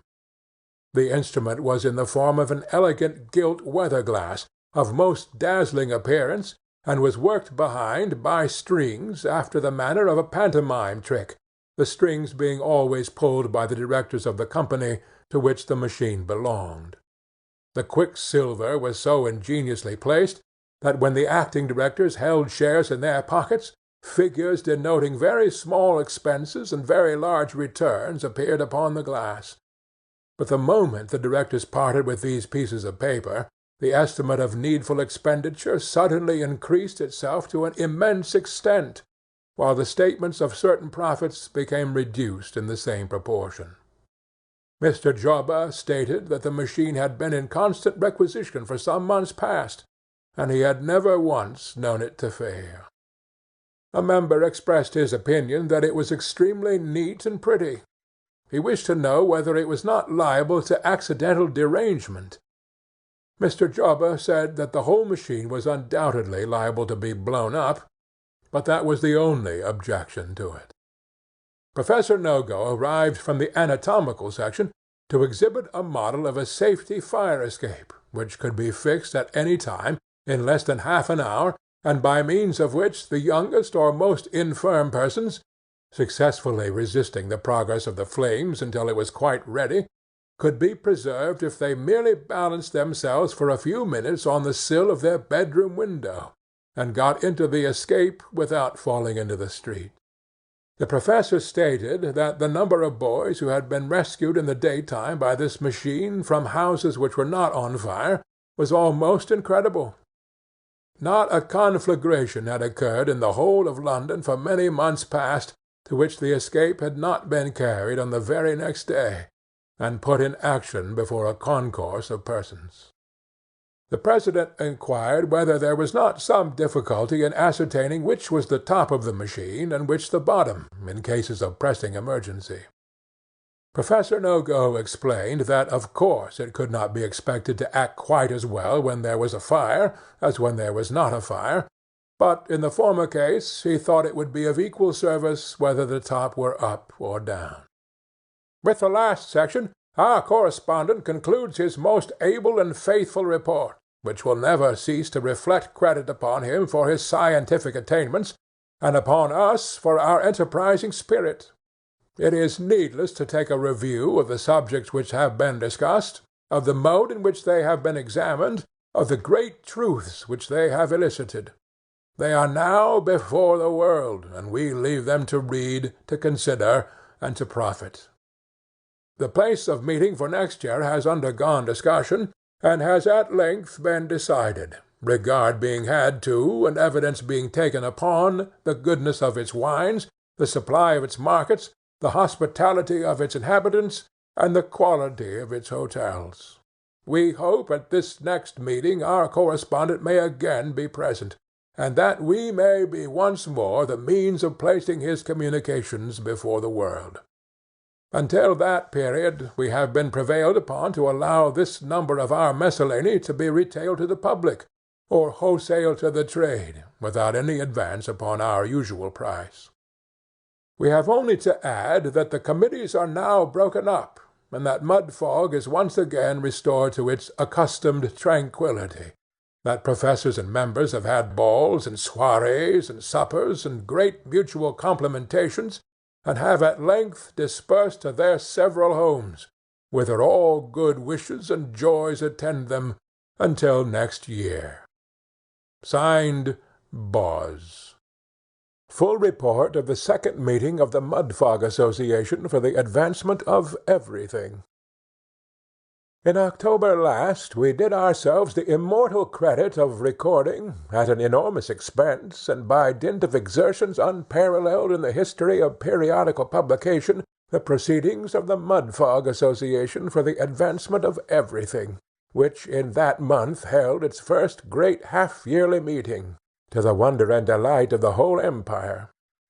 We announced at the conclusion of that extraordinary and most remarkable report that when the second meeting of the society should take place, we should be found again at our post, renewing our gigantic and spirited endeavors, and once more making the world ring with the accuracy, authenticity, immeasurable superiority, and intense remarkability of our account of its proceedings.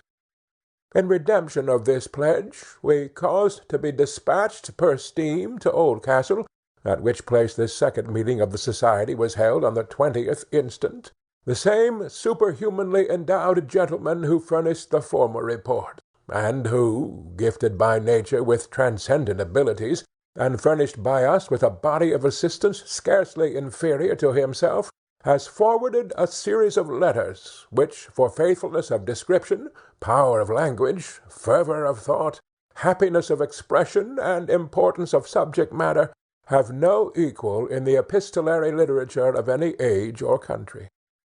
We give this gentleman's correspondence entire, and in the order in which it reached our office. Saloon of steamer, Thursday night, 8:30. When I left New Burlington Street this evening in the hackney cabriolet, number 4285, I experienced sensations as novel as they were expressive. A sense of the importance of the task I had undertaken, a consciousness that I was leaving London, and, stranger still, going somewhere else, a feeling of loneliness and a sensation of jolting, quite bewildered my thoughts, and for a time rendered me even insensible to the presence of my carpet-bag and hat-box. I shall ever feel grateful to the driver of a Blackwall omnibus, who, by thrusting the pole of his vehicle through the small door of the cabriolet, awakened me from a tumult of imaginings that are wholly indescribable.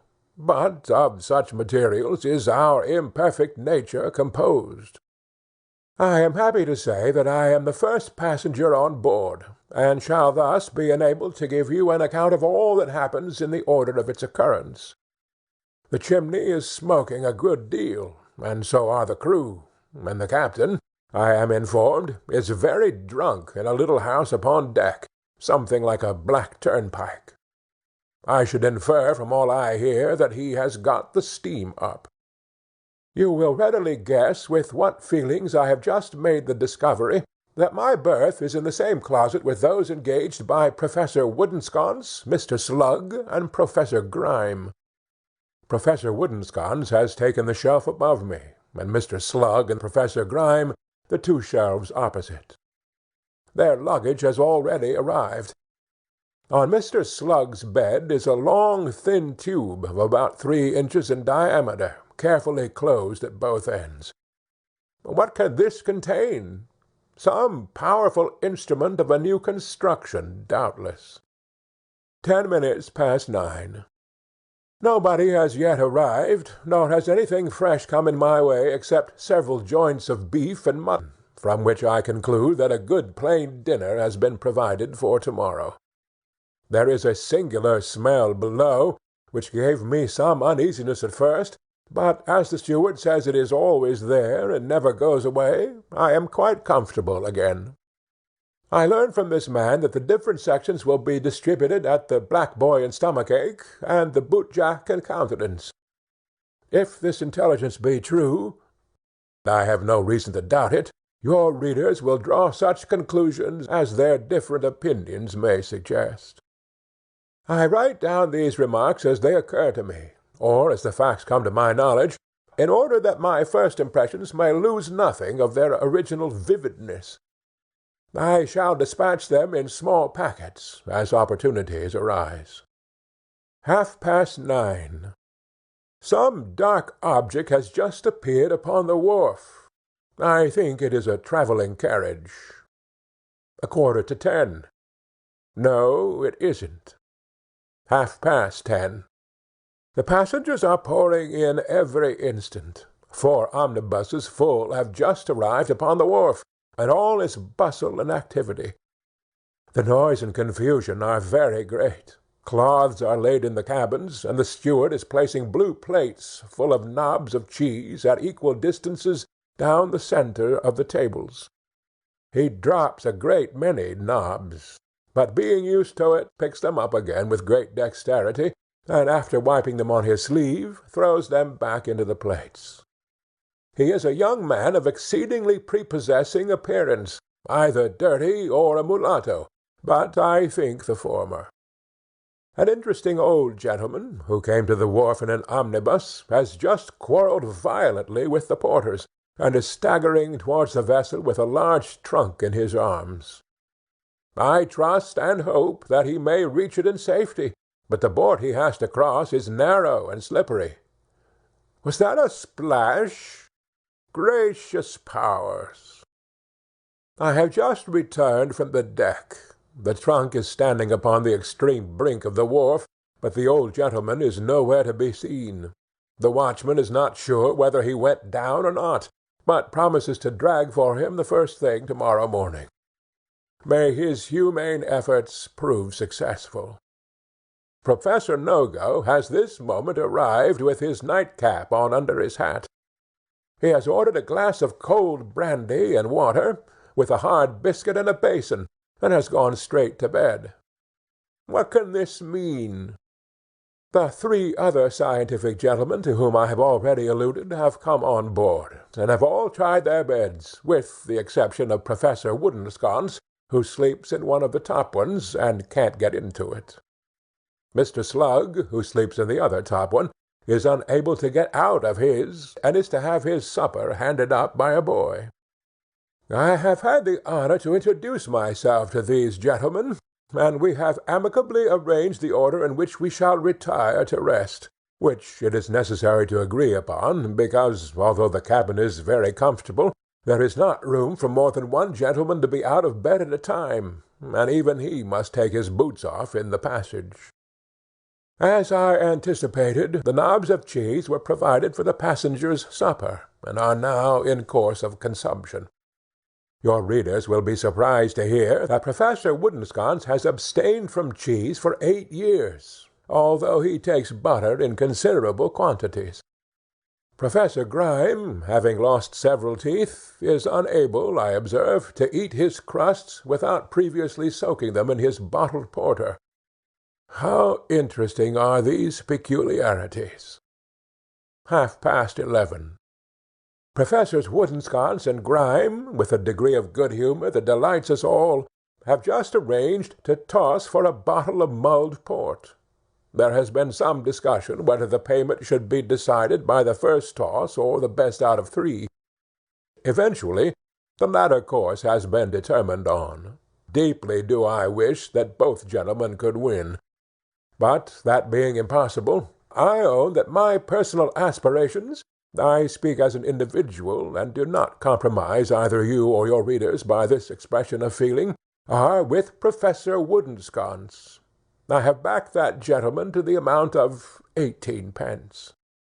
20 minutes to 12. Professor Grime has inadvertently tossed his half-crown out of one of the cabin windows, and it has been arranged that the steward shall toss for him. Bets are offered on one side to any amount, but there are no takers. Professor Woodensconce has just called woman, but the coin, having lodged in a beam, is a long time coming down again. The interest and suspense of this one moment are beyond anything that can be imagined. 12 o'clock. The mulled port is smoking on the table before me, and Professor Grime has won. Tossing is a game of chance, but on every ground, whether of public or private character, intellectual endowments or scientific attainments, I cannot help expressing my opinion that Professor Woodensconce ought to have come off victorious. There is an exaltation about Professor Grime incompatible, I fear, with true greatness. 12:15. Professor Grime continues to exult, and to boast of his victory in no very measured terms, observing that he always does win, and that he knew it would be ahead beforehand, with many other remarks of a similar nature. Surely this gentleman is not so lost to every feeling of decency and propriety as not to feel and know the superiority of Professor Woodensconce. Is Professor Grime insane? Or does he wish to be reminded in plain language of his true position in society, and the precise level of his acquirements and abilities? Professor Grime will do well to look to this. 1 o'clock. I am writing in bed. The small cabin is illuminated by the feeble light of a flickering lamp suspended from the ceiling. Professor Grime is lying on the opposite shelf on the broad of his back, with his mouth wide open. The scene is indescribably solemn. The rippling of the tide, the noise of the sailors' feet overhead, the gruff voices on the river, the dogs on the shore, the snoring of the passengers, and a constant creaking of every plank in the vessel are the only sounds that meet the ear. With these exceptions, all is profound silence. My curiosity has been within the last moment very much excited. Mr. Slug, who lies above Professor Grime, has cautiously withdrawn the curtains of his berth, and, after looking anxiously out, as if to satisfy himself that his companions are asleep, has taken up the tin tube of which I have before spoken, and is regarding it with great interest. What rare mechanical combination can be contained in that mysterious case? It is evidently a profound secret to all. 1:15. The behaviour of Mr. Slug grows more and more mysterious. He has unscrewed the top of the tube, and now renews his observations upon his companions, evidently to make sure that he is wholly unobserved. He is clearly on the eve of some great experiment. Pray heaven that it be not a dangerous one, but the interests of science must be promoted, and I am prepared for the worst. 5 minutes later. He has produced a large pair of scissors, and drawn a roll of some substance, not unlike parchment in appearance, from the tin case. The experiment is about to begin. I must strain my eyes to the utmost in the attempt to follow its minutest operation. 20 minutes before 2. I have at length been enabled to ascertain that the tin tube contains a few yards of some celebrated plaster, recommended, as I discover on regarding the label attentively through my eye-glasses, a preservative against sea-sickness. Mr. Slug has cut it up into small portions, and is now sticking it over himself in every direction. 3 o'clock. Precisely a quarter of an hour ago we weighed anchor, and the machinery was suddenly put in motion with a noise so appalling that Professor Woodensconce, who had ascended to his berth by means of a platform of carpet-bags arranged by himself on geometrical principles, darted from his shelf head foremost, and, gaining his feet with all the rapidity of extreme terror, ran wildly into the ladies' cabin, under the impression that we were sinking, and uttering loud cries for aid. I am assured that the scene which ensued baffles all description. There were 147 ladies in their respective berths at the time. Mr. Slug has remarked, as an additional instance of the extreme ingenuity of the steam-engine as applied to purposes of navigation, that in whatever part of the vessel a passenger's berth may be situated, the machinery always appears to be exactly under his pillow. He intends stating this very beautiful, though simple discovery to the association. 10:30. We are still in smooth water. That is to say, in as smooth water as a steam vessel ever can be, for, as Professor Woodensconce, who was just woke up, learnedly remarks, another great point of ingenuity about a steamer is, that it always carries a little storm with it. You can scarcely conceive how exciting the jerking pulsation of the ship becomes. It is a matter of positive difficulty to get to sleep. Friday afternoon, 6 o'clock. I regret to inform you that Mr. Slug's plaster has proved of no avail. He is in great agony, but has applied several large additional pieces notwithstanding. How affecting is this extreme devotion to science and pursuit of knowledge under the most trying circumstances! We were extremely happy this morning, and the breakfast was one of the most animated description.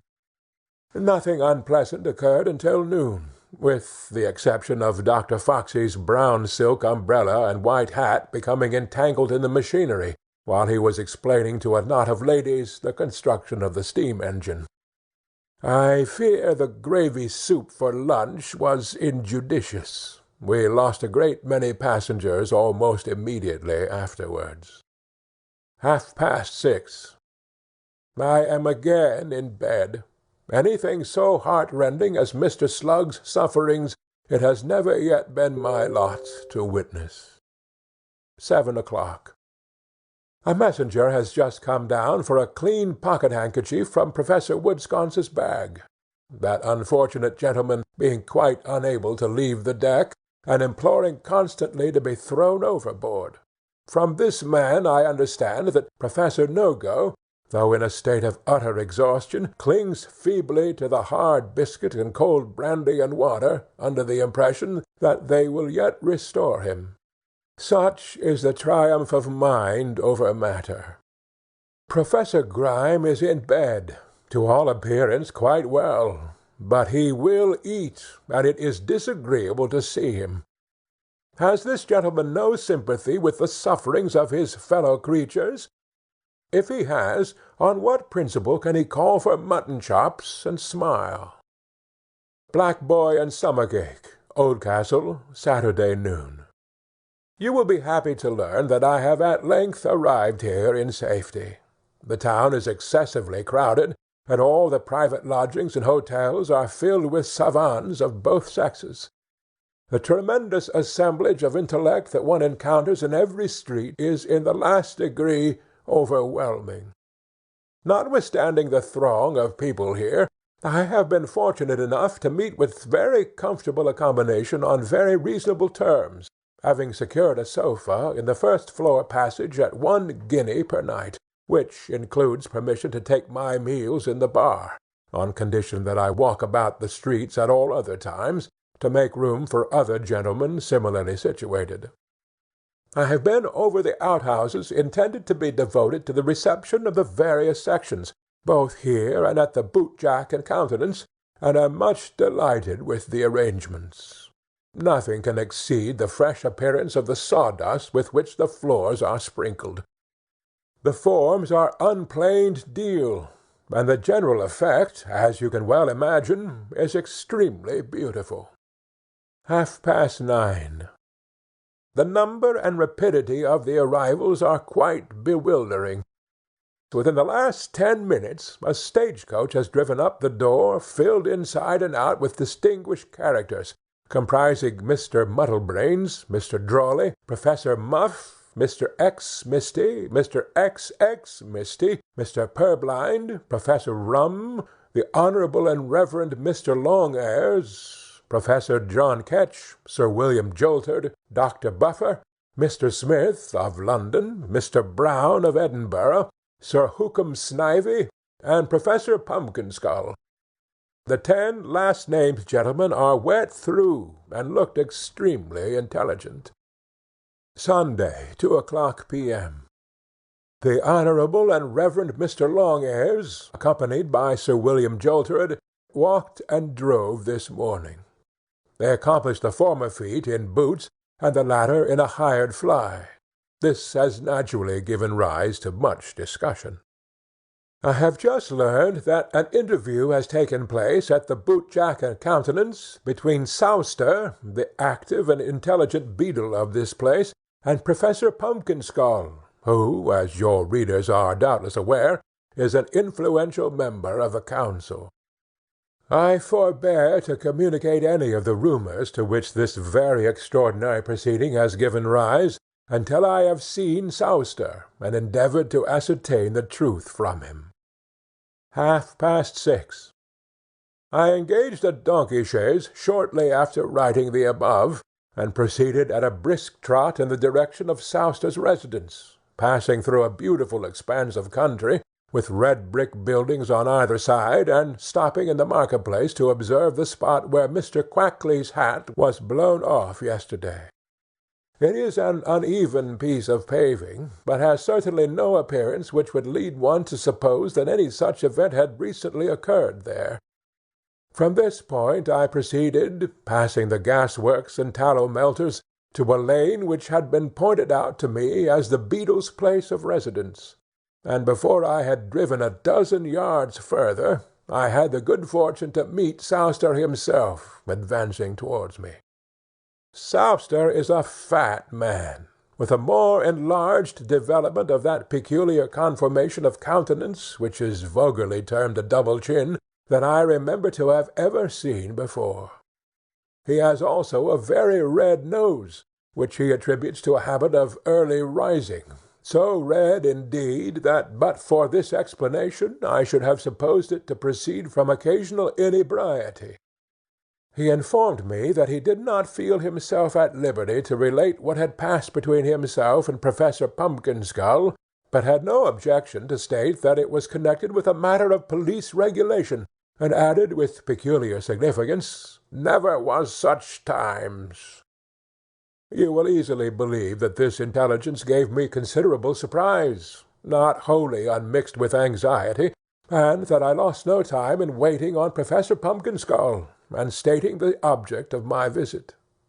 After a few moments' reflection, the professor, who I am bound to say behaved with the utmost politeness, openly avowed, I mark the message in italics, that he had requested Sowster to attend on the Monday morning at the Boot Jack and Countenance to keep off the boys, and that he had further desired that the under beadle might be stationed with the same object at the Black Boy and Stomachache.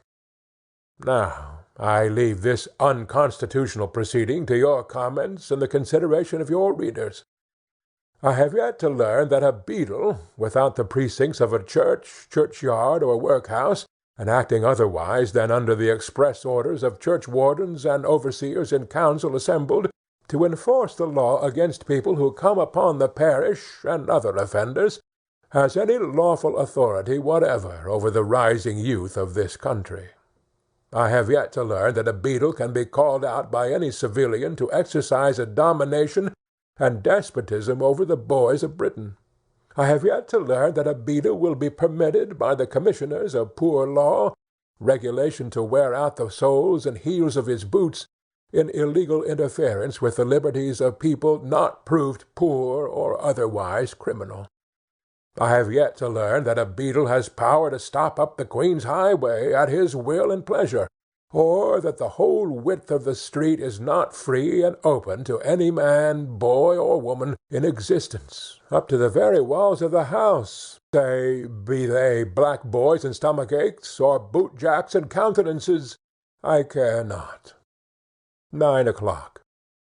I have procured a local artist to make a faithful sketch of the tyrant Sowster, which, as he has acquired this infamous celebrity, you will no doubt wish to have engraved, for the purpose of presenting a copy with every copy of your next number. I enclose it. The under beadle has consented to write his life, but it is to be strictly anonymous. The accompanying likeness is of course from the life, and complete in every respect. Even if I had been totally ignorant of the man's real character, and it had been placed before me without remark, I should have shuddered involuntarily. There is an intense malignity of expression in the features, and a baleful ferocity of purpose in the ruffian's eye, which appalls and sickens. His whole air is rampant with cruelty, nor is the stomach less characteristic of his demoniac propensities. Monday. The great day has at length arrived. I have neither eyes, nor ears, nor pens, nor ink, nor paper, for anything but the wonderful proceedings that have astounded my senses. Let me collect my energies, and proceed to the account. Section A. Zoology and Botany. Front parlour, Black Boy and Stomachache. President, Sir William Joltered. Vice-Presidents, Mr. Muddlebrains and Mr. Drawley. Mr. X. Misty communicated some remarks on the disappearance of dancing bears from the streets of London, with observations on the exhibition of monkeys as connected with barrel organs. The writer had observed, with feelings of the utmost pain and regret, that some years ago a sudden and unaccountable change in the public taste took place with reference to itinerant bears, who, being discountenanced by the populace, gradually fell off one by one from the streets of the metropolis, until not one remained to create a taste for natural history in the breasts of the poor and uninstructed. One bear, indeed, a brown and ragged animal, had lingered about the haunts of his former triumphs, with a worn and dejected visage and feeble limbs, and had essayed to wield his quarter-staff for the amusement of the multitude. But hunger and an utter want of any due recompense for his abilities had at length driven him from the field, and it was only too probable that he had fallen a sacrifice to the rising taste for grease.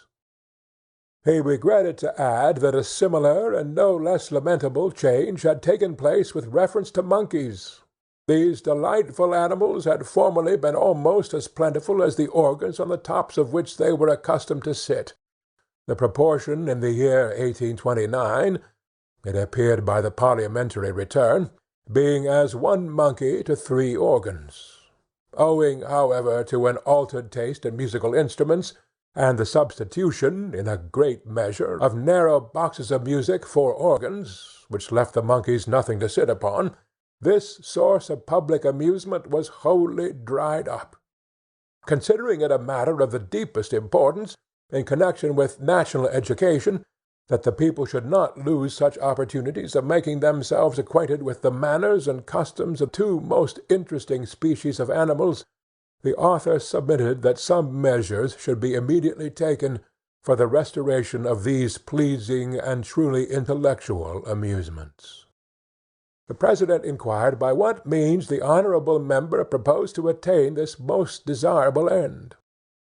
The author submitted that it could be most fully and satisfactorily accomplished if Her Majesty's government would cause to be brought over to England and maintained at the public expense and for the public amusement such a number of bears as would enable every quarter of the town to be visited, say at least by 3 bears a week. No difficulty whatever need be experienced in providing a fitting place for the reception of these animals, as a commodious bear garden could be erected in the immediate neighbourhood of both Houses of Parliament, obviously the most proper and eligible spot for such an establishment. Professor Mull doubted very much whether any correct ideas of natural history were propagated by the means to which the honourable member had so ably adverted. On the contrary, he believed that they had been the means of diffusing very incorrect and imperfect notions on the subject.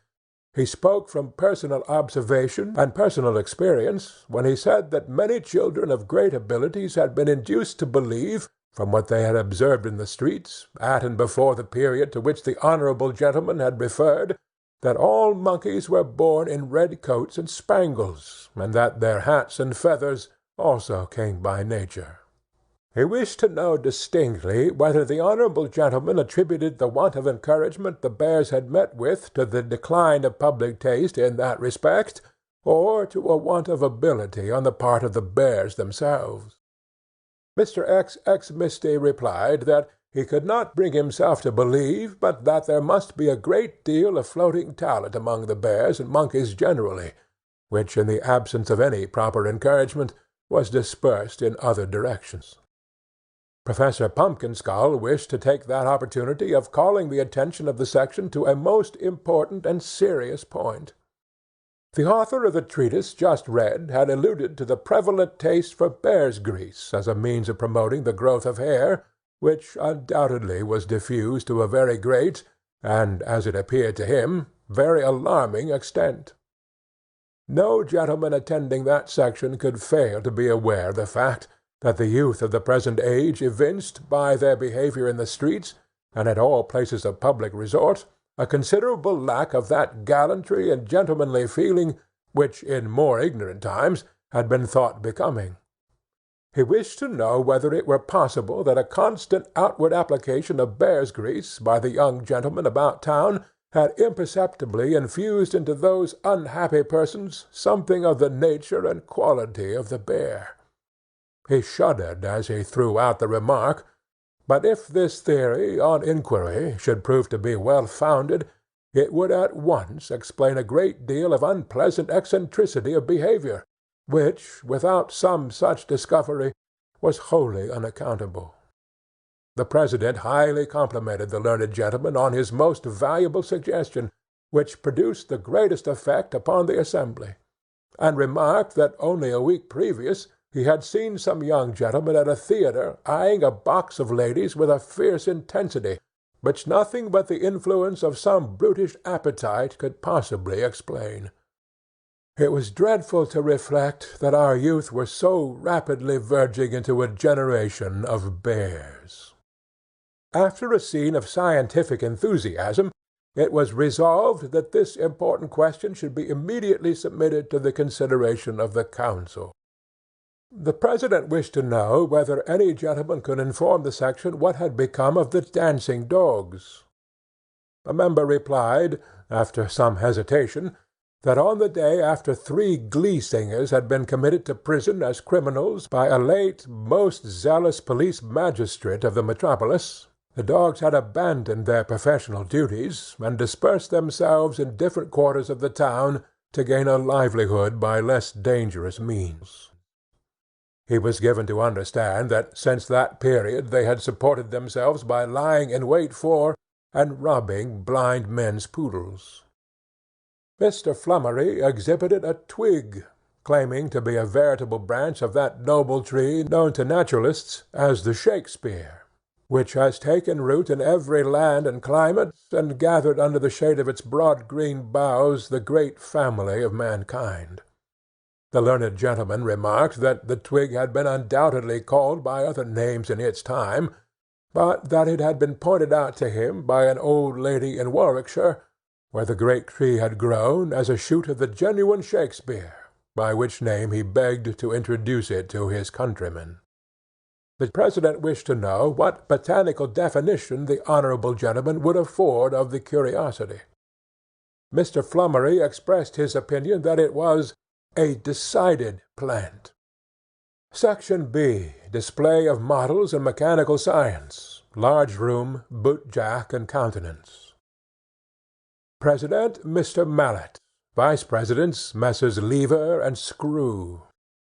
Mr. Crinkles exhibited a most beautiful and delicate machine, of little larger size than an ordinary snuff-box, manufactured entirely by himself, and composed exclusively of steel, by the aid of which more pockets could be picked in 1 hour than by the present slow and tedious process in 24. The inventor remarked that it had been put into active operation in Fleet Street, the Strand, and other thoroughfares, and had never been once known to fail. After some slight delay, occasioned by the various members of the section buttoning their pockets, the President narrowly inspected the invention, and declared that he had never seen a machine of more beautiful or exquisite construction. Would the inventor be good enough to inform the section whether he had taken any and what means for bringing it into general operation?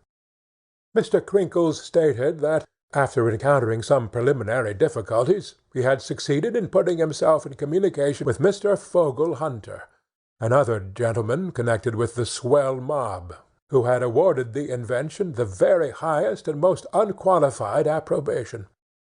He regretted to say, however, that these distinguished practitioners, in common with a gentleman of the name of Gimlet-eyed Tommy, and other members of a secondary grade of the profession, whom he was understood to represent, entertained an insuperable objection to its being brought into general use, on the ground that it would have the inevitable effect of almost entirely superseding manual labour, and throwing a great number of highly deserving persons out of employment. The President hoped that no such fanciful objection would be allowed to stand in the way of such a great public improvement. Mr. Crinkles hoped so too, but he feared that if the gentlemen of the swell mob persevered in their objection, nothing could be done. Professor Grime suggested that surely, in that case, Her Majesty's government might prevail upon to take it up. Mr. Crinkles said that if the objection were found to be insuperable, he should apply to Parliament, which he thought could not fail to recognize the utility of the invention. The President observed that up to this time Parliament had certainly got on very well without it, but as they did their business on a very large scale, he had no doubt they would gladly adopt the improvement. His only fear was that the machine might be worn out by constant working. Mr. Coppernose called the attention of the section to a proposition of great magnitude and interest, illustrated by a vast number of models, and stated with much clearness and perspicuity in a treatise entitled Practical Suggestions on the Necessity of Providing some Harmless and Wholesome Relaxation for the Young Noblemen of England. His proposition was that a space of ground of not less than 10 miles in length and 4 in breadth should be purchased by a new company, to be incorporated by Act of Parliament, and enclosed by a brick wall of not less than 12 feet in height. He proposed that it should be laid out with highway roads, turnpikes, bridges, miniature villages, and every object that could conduce to the comfort and glory of 4-in-hand clubs, so that they might be fairly presumed to require no drive beyond it. This delightful retreat would be fitted up with most commodious and extensive stables, for the convenience of such of the nobility and gentry as had a taste for ostlering, and with houses of entertainment furnished in the most expensive and handsome style. It would be further provided with whole streets of door-knockers and bell-handles of extra size, so constructed that they could be easily wrenched off at night, and regularly screwed on again, by attendants provided for the purpose every day. There would also be gas lamps of real glass, which could be broken at a comparatively small expense per dozen, and a broad and handsome foot-pavement for gentlemen to drive their cabriolets upon when they were humorously disposed, for the full enjoyment of which feat live pedestrians would be procured from the workhouse at a very small charge per head. The place being enclosed and carefully screened from the intrusion of the public, there would be no objection to gentlemen laying aside any article of their costume that was considered to interfere with a pleasant frolic, or indeed to their walking about without any costume at all, if they liked that better. In short, every facility of enjoyment would be afforded that the most gentlemanly person could possibly desire. But even as these advantages would be incomplete, unless there were some means provided of enabling the nobility and gentry to display their prowess when they sallied forth after dinner, and as some inconvenience might be experienced in the event of their being reduced to the necessity of pummelling each other, the inventor had turned his attention to the construction of an entirely new police force, composed exclusively of automaton figures, which, with the assistance of the ingenious Signor Gagliardi of Windmill Street, in the Haymarket, he had succeeded in making with such nicety that a policeman, cab-driver, or old woman, made upon the principle of the models exhibited, would knock about until knocked down like any real man. Nay, more, if set upon and beaten by 6 or 8 noblemen or gentlemen, after it was down, the figure would utter divers groans, mingled with entreaties for mercy, thus rendering the illusion complete and the enjoyment perfect. But the invention did not stop even here, for station-houses would be built, containing good beds for noblemen and gentlemen during the night, and in the morning they would repair to a commodious police office, where a pantomimic investigation would take place before the automaton magistrates, quite equal to life, who would find them in so many counters, with which they would be previously provided for the purpose.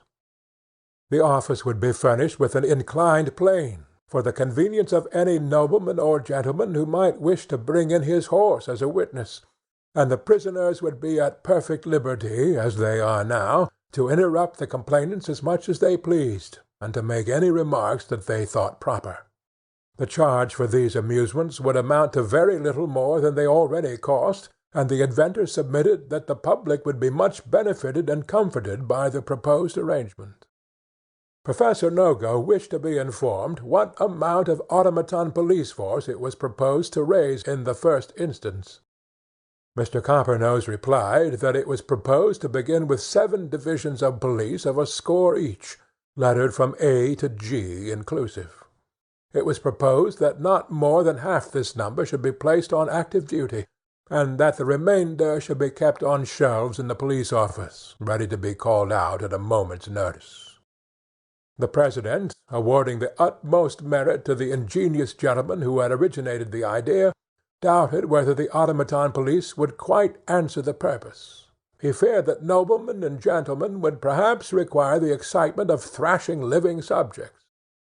Mr. Coppernose submitted that as the usual odds in such case were 10 noblemen or gentlemen to 1 policeman or cab-driver, it could make very little difference in point of excitement whether the policeman or cab-driver were a man or a block.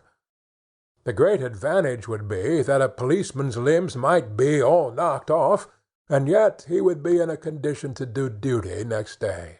He might even give his evidence next morning with his head in his hand, and give it equally well. Professor Muff, will you allow me to ask you, sir, of what materials it is intended that the magistrates' heads shall be composed? Mr. Coppernose, the magistrates will have wooden heads, of course, and they will be made of the toughest and thickest materials that can possibly be obtained. Professor Muff. I am quite satisfied. This is a great invention.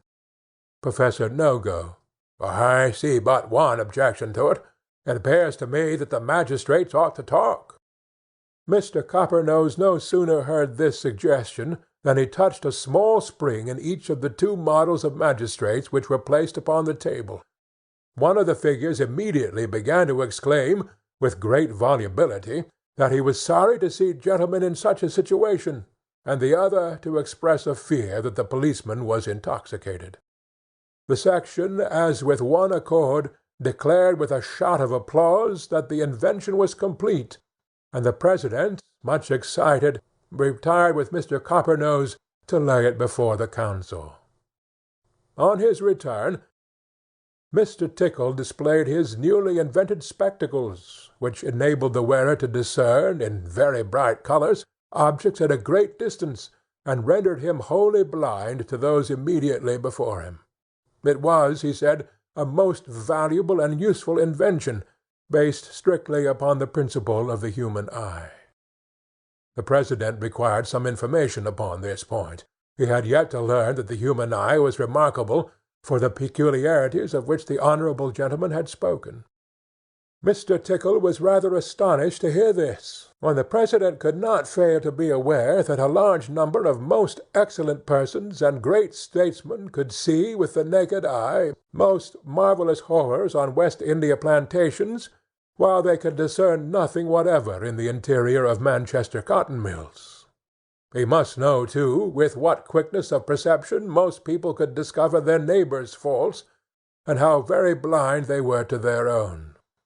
If the President differed from the great majority of men in this respect, his eye was a defective one, and it was to assist his vision that these glasses were made.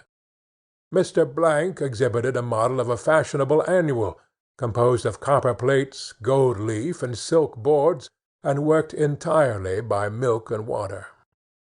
Mr. Prosee, after examining the machine, declared it to be so ingeniously composed that he was wholly unable to discover how it went on at all. Mr. Blank. Nobody can, and that's the beauty of it. Section C. Anatomy and Medicine. Bar-room, black boy, and stomachache. President, Dr. Soamup. Vice Presidents, Messrs. Pessel and Mortair. Dr. Grummidge stated to the section a most interesting case of monomania, and described the course of treatment he had pursued with perfect success. The patient was a married lady in the middle rank of life, who, having seen another lady at an evening party in a full set of pearls, was suddenly seized with a desire to possess a similar equipment, although her husband's finances were by no means equal to the necessary outlay. Finding her wish ungratified, she fell sick, and the symptoms soon became so alarming that he, Dr. Grummidge, was called in. At this period the prominent tokens of the disorder were sullenness, a total indisposition to perform domestic duties, great peevishness, and extreme languor, except when pearls were mentioned, at which times the pulse quickened, the eyes grew brighter, the pupils dilated, and the patient, after various incoherent exclamations, burst into a passion of tears, and exclaimed that nobody cared for her, and that she wished herself dead. Finding that the patient's appetite was affected in the presence of company, he began by ordering a total abstinence from all stimulants, and forbidding any sustenance but weak gruel. He then took 20 ounces of blood, applied a blister under each ear, one upon the chest and another on the back. Having done which, and administered 5 grains of calomel, he left the patient to her repose. The next day she was somewhat low, but decidedly better, and all appearances of irritation were removed. The next day she improved still further, and on the next again. On the 4th there was some appearance of a return of the old symptoms, which no sooner developed themselves than he administered another dose of calomel, and left strict orders that, unless a decidedly favourable change occurred within 2 hours, the patient's head should be immediately shaved to the very last curl. From that moment she began to mend, and in less than 24 hours was perfectly restored. She did not now betray the least emotion at the sight or mention of pearls or any other ornaments. She was cheerful and good-humoured, and a most beneficial change had been effected in her whole temperament and condition. Mr. Pipkin, M.R.C.S., read a short but most interesting communication, in which he sought to prove the complete belief of Sir William Courtenay, otherwise Thorn, recently shot at Canterbury, in the homeopathic system. The section would bear in mind that one of the homeopathic doctrines was that infinitesimal doses of any medicine which would occasion the disease under which the patient laboured, supposing him to be in a healthy state, would cure it. Now, it was a remarkable circumstance, proved in the evidence, that the deceased Thorn employed a woman to follow him about all day with a pail of water, assuring her that one drop, a purely homeopathic remedy, the section would observe, placed upon his tongue after death would restore him. What was the obvious inference? That Thorn, who was marching and countermarching in osier beds and other swampy places, was impressed with a presentiment that he should be drowned, in which case, had his instructions been complied with, he could not fail to have been brought to life again instantly by his own prescription. As it was, if this woman or any other person had administered an infinitesimal dose of lead and gunpowder immediately after he fell, he would have recovered forthwith. But, unhappily, the woman concerned did not possess the power of reasoning by analogy, or carrying out a principle, and thus the unfortunate gentleman had been sacrificed to the ignorance of the peasantry. Section D. Statistics. Outhouse, black boy, and stomachache. President, Mr. Slug.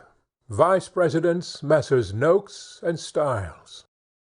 Mr. Quackley stated the result of some most ingenious statistical inquiries relative to the difference between the value of the qualification of several members of Parliament, as published to the world, and its real nature and amount. After reminding the section that every member of Parliament for a town or borough was supposed to possess a clear freehold estate of £300 per annum, the honourable gentleman excited great amusement and laughter by stating the exact amount of freehold property possessed by a column of legislators, in which he had included himself. It appeared from this table that the amount of such income possessed by each was £0, 0 shillings, and 0 pence, yielding an average of the same. Great laughter. It was pretty well known that there were accommodating gentlemen in the habit of furnishing new members with temporary qualifications, to the ownership of which they swore solemnly, of course, as a mere matter of form.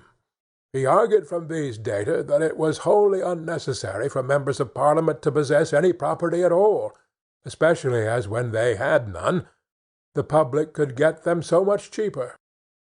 Supplementary section E. Umbugology and ditchwateristics. President, Mr. Grubb. Vice-presidents, Messrs. Dull and Dummy. A paper was read by the secretary descriptive of a bay pony with one eye, which had been seen by the author standing in a butcher's cart at the corner of Newgate Market. The communication described the author of the paper as having, in the prosecution of a mercantile pursuit, betaken himself one Saturday morning last summer from Somers Town to Cheapside, in the course of which expedition he had beheld the extraordinary appearance above described. The pony had one distinct eye, and it had been pointed out to him by his friend Captain Blunderbore of the Horse Marines, who assisted the author in his search, that whenever he winked this eye he whisked his tail, possibly to drive the flies off, but that he always winked and whisked at the same time. The animal was lean, spavined, and tottering, and the author proposed to constitute it of the family of fit-for-dog's-meat aureus.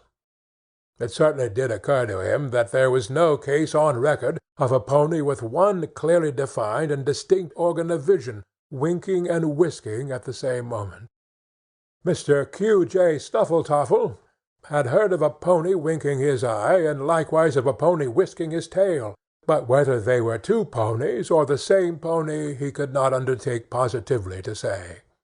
At all events, he was acquainted with no authenticated instance of a simultaneous winking and whisking, and he really could not but doubt the existence of such a marvellous pony in opposition to all those natural laws by which ponies were governed.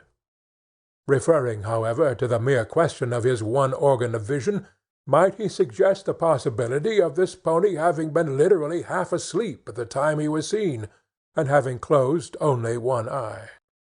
The President observed that, whether the pony was half asleep or fast asleep, there could be no doubt that the association was wide awake, and therefore that they had better get the business over and go to dinner. He had certainly never seen anything analogous to this pony, but he was not prepared to doubt its existence, for he had seen many queerer ponies in his time, though he did not pretend to have seen any more remarkable donkeys than any other gentlemen around him. Professor John Ketch was then called upon to exhibit the skull of the late Mr. Greenacre, which he produced from a blue bag, remarking, on being invited to make any observations that occurred to him, that he had pounded as that here spectable section had never seed a more gamerer cove nor he was. A most animated discussion upon this interesting relic ensued, and some difference of opinion arising respecting the real character of the deceased gentleman, Mr. Blubb delivered a lecture upon the cranium before him, clearly showing that Mr. Greenacre possessed the organ of destructiveness to a most unusual extent, with a most remarkable development of the organ of carviativeness. Sir Hookham Snivy was proceeding to combat this opinion, when Professor Ketch suddenly interrupted the proceedings by exclaiming, with great excitement of manner, "Walker!" The President begged to call the learned gentleman to order. Professor Ketch. "Order be blowed! You've got the wrong un, I tell you. It ain't no head at all. It's a cocoa-nut as my brother-in-law has been a-carving to ornament his new-baked tater stall what's a-coming down here via the associations in the town. Hand over, will you?" With these words Professor Ketch hastily repossessed himself of the cocoa-nut, and drew forth the skull, in mistake for which he had exhibited it. A most interesting conversation ensued. But as there appeared some doubt ultimately whether the skull was Mr. Greenacre's, or a hospital patient's, or a pauper's, or a man's, or a woman's, or a monkey's, no particular result was obtained. "I cannot," says our talented correspondent in conclusion, "I cannot close my account of these gigantic researches and sublime and noble triumphs without repeating a bon mot of Professor Woodensconce's, which shows how the greatest minds may occasionally unbend when truth can be presented to listening ears, clothed in an attractive and playful form. I was standing by, when, after a week of feasting and feeding, that learned gentleman, accompanied by the whole body of wonderful men, entered the hall yesterday, where a sumptuous dinner was prepared, where the richest wines sparkled on the board, and fat bucks, propitiatory sacrifices to learning, sent forth their savory odours. "Ah," said Professor Woodensconce, rubbing his hands, "this is what we meet for. This is what inspires us. This is what keeps us together, and beckons us onward.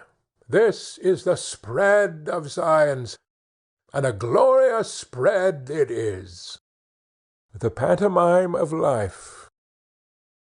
Before we plunge headlong into this paper, let us at once confess to a fondness for pantomimes, to a gentle sympathy with clowns and pantaloons, to an unqualified admiration of harlequins and columbines, to a chaste delight in every action of their brief existence, varied and many-coloured as those actions are, and inconsistent though they occasionally be with those rigid and formal rules of propriety which regulate the proceedings of meaner and less comprehensive minds. We revel in pantomimes.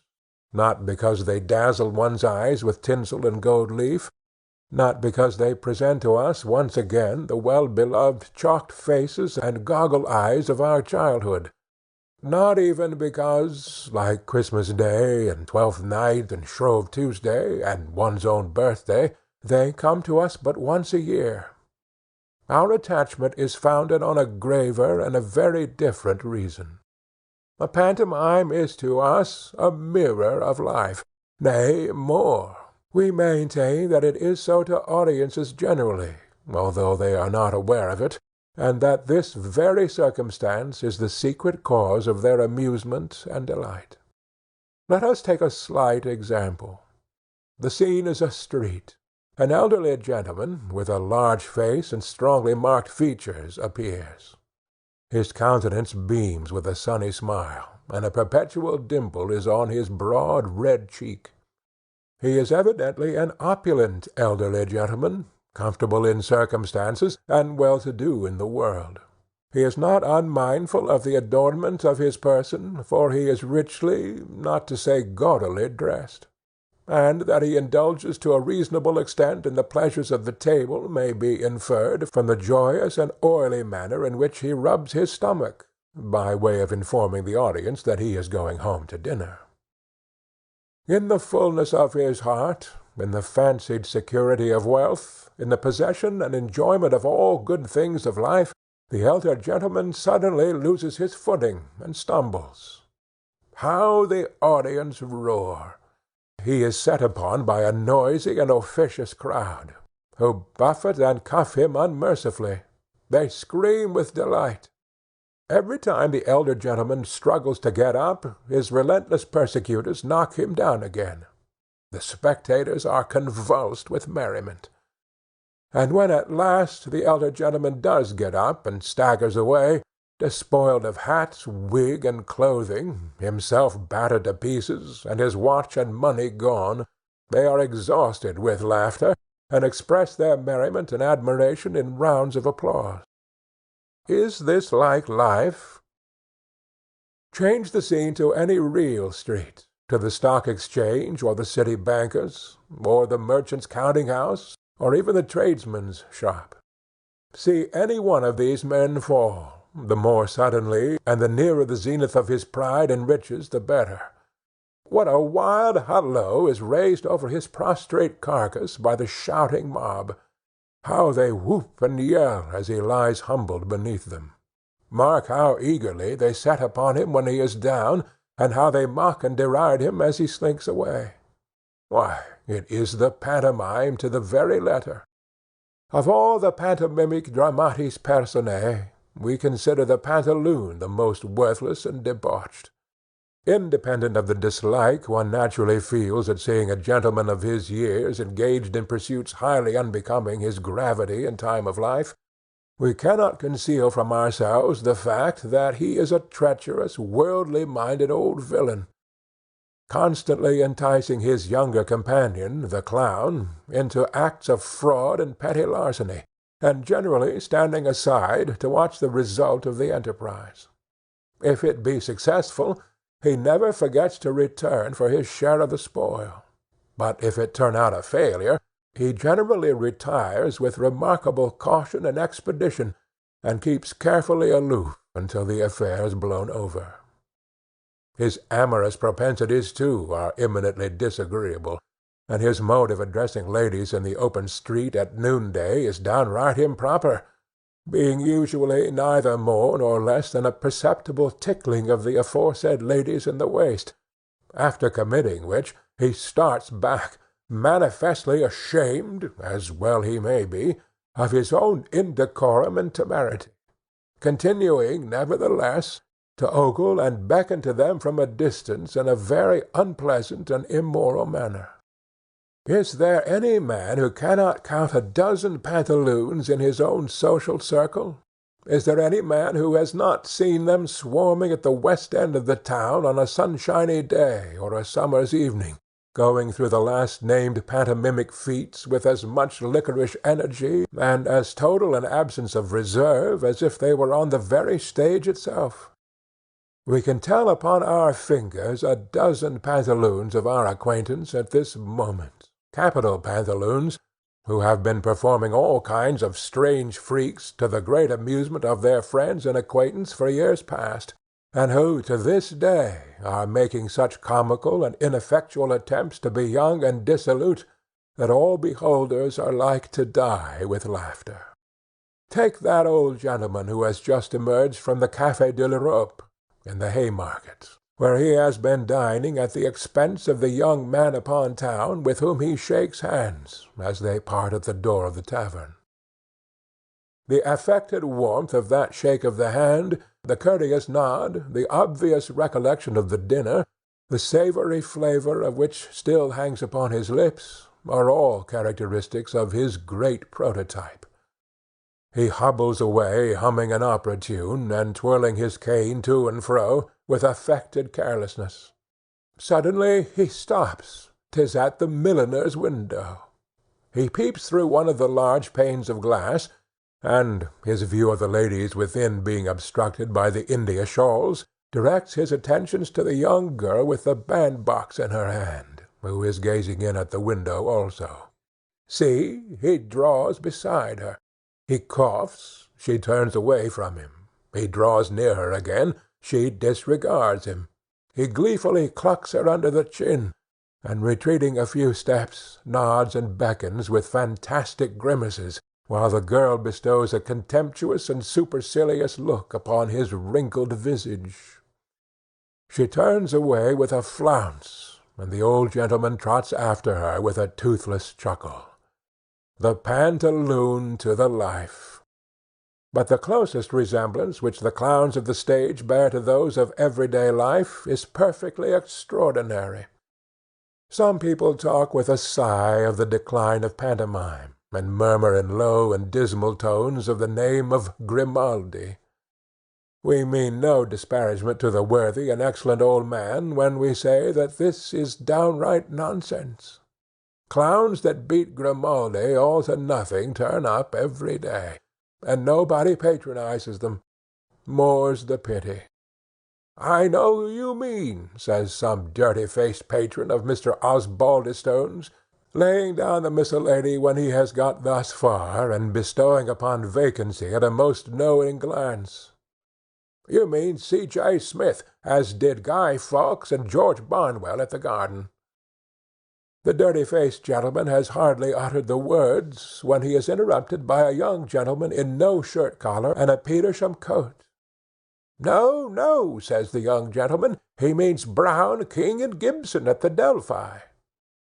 Now, with great deference both to the first-named gentleman with the dirty face and the last-named gentleman in the non-existing shirt-collar, we do not mean either the performer who so grotesquely burlesqued the Popish conspirator, or the three unchangeables who have been dancing the same dance under different imposing titles, and doing the same thing under various high-sounding names for some 5 or 6 years last past.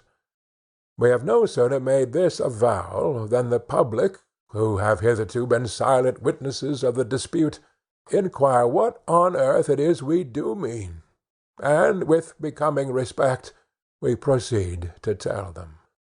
It is very well known to all playgoers and pantomime-seers that the scenes in which a theatrical clown is at the very height of his glory are those which are described in the playbills as cheesemonger's shop and crockery warehouse, or tailor's shop and Mrs. Queertable's boarding-house, or places bearing some such title, where the great fun of the thing consists in the hero's taking lodgings which he has not the slightest intention of paying for, or obtaining goods under false pretences, or abstracting the stock-in-trade of the respectable shopkeeper next door, or robbing warehouse porters as they pass under his window, or, to shorten the catalogue, in his swindling everybody he possibly can, it only remaining to be observed that the more extensive the swindling is, and the more barefaced the impudence of the swindler, the greater the rapture and ecstasy of the audience. Now it is a most remarkable fact that precisely this sort of thing occurs in real life day after day, and nobody sees the humour of it. Let us illustrate our position by detailing the plot of this portion of the pantomime, not of the theatre, but of life. The Honourable Captain Fitzwhisker Fiercy, attended by his livery servant Do'em, most respectable servant to look at, who has grown grey in the service of the captain's family, views, cheats for, and ultimately obtains possession of the unfurnished house, such a number, such a street. All the tradesmen in the neighbourhood are in agonies of competition for the captain's custom. The captain is a good-natured, kind-hearted, easy man, and to avoid being the cause of disappointment to any, he most handsomely gives orders to all. Hampers of wine, baskets of provisions, cartloads of furniture, boxes of jewellery, supplies of luxuries of all the costliest description, flock to the house of the Honourable Captain Fitzwhisker Fiercy, where they are received with the utmost readiness by the highly respectable Do'em, while the captain himself struts and swaggers about with that compound air of conscious superiority and general bloodthirstiness which a military captain should always, and does most times, wear, to the admiration and terror of plebeian men. But the tradesmen's backs are no sooner turned than the captain, with all the eccentricity of a mighty mind, and assisted by the faithful Do'em, whose devoted fidelity is not the least touching part of his character, disposes of everything to great advantage. For although the articles fetch small sums, still they are sold considerably above cost price, the cost to the captain having been nothing at all. After various manoeuvres, the imposture is discovered. Fitzfiercy and Do'em are recognized as confederates, and the police office to which they are both taken is thronged with their dupes. Who can fail to recognize in this the exact counterpart of the best portion of the theatrical pantomime, Fitzwhisker Fiercy by the clown, Do'em by the pantaloon, and supernumeraries by the tradesmen? The best of the joke, too, is that the very coal merchant who is loudest in his complaints against the person who defrauded him is the identical man who sat in the centre of the very front row of the pit last night and laughed the most boisterously at this very same thing, and not so well done either. Talk of Grimaldi, we say again. Did Grimaldi in his best days ever do anything in this way equal to Da Costa? The mention of this latter justly celebrated clown reminds me of his last piece of humour, the fraudulently obtaining certain stamped acceptances from a young gentleman in the army. We had scarcely laid down our pen to contemplate for a few moments this admirable actor's performance of that exquisite practical joke, than a new branch of our subject flashed suddenly upon us. So we take it up again at once. All people who have been behind the scenes, and most people who have been before them, know that in the representation of a pantomime a good many men are sent upon the stage for the express purpose of being cheated, or knocked down, or both. Now, down to a moment ago, we had never been able to understand for what possible purpose a great number of odd, lazy, large-headed men, whom one is in the habit of meeting here and there and everywhere, could ever have been created. We see it all now. They are the supernumeraries in the pantomime of life, the men who have been thrust into it with no other view than to be constantly tumbling over each other and running their heads against all sorts of strange things. We sat opposite to one of these men at a supper-table only last week. Now we think of it, he was exactly like the gentlemen with the pasteboard heads and faces who do the corresponding business in the theatrical pantomimes. There was the same broad, stolid simper, the same dull leaden eye, the same unmeaning, vacant stare, and whatever was said, or whatever was done, he always came in at precisely the wrong place, or jostled against something that he had not the slightest business with. We looked at the man across the table again and again, and could not satisfy ourselves what race of beings to class him with. How very odd that this never occurred to us before! We will frankly own that we have been much troubled with the harlequin. We see harlequins of so many kinds in the real living pantomime that we hardly know which to select as the proper fellow of him of the theatres.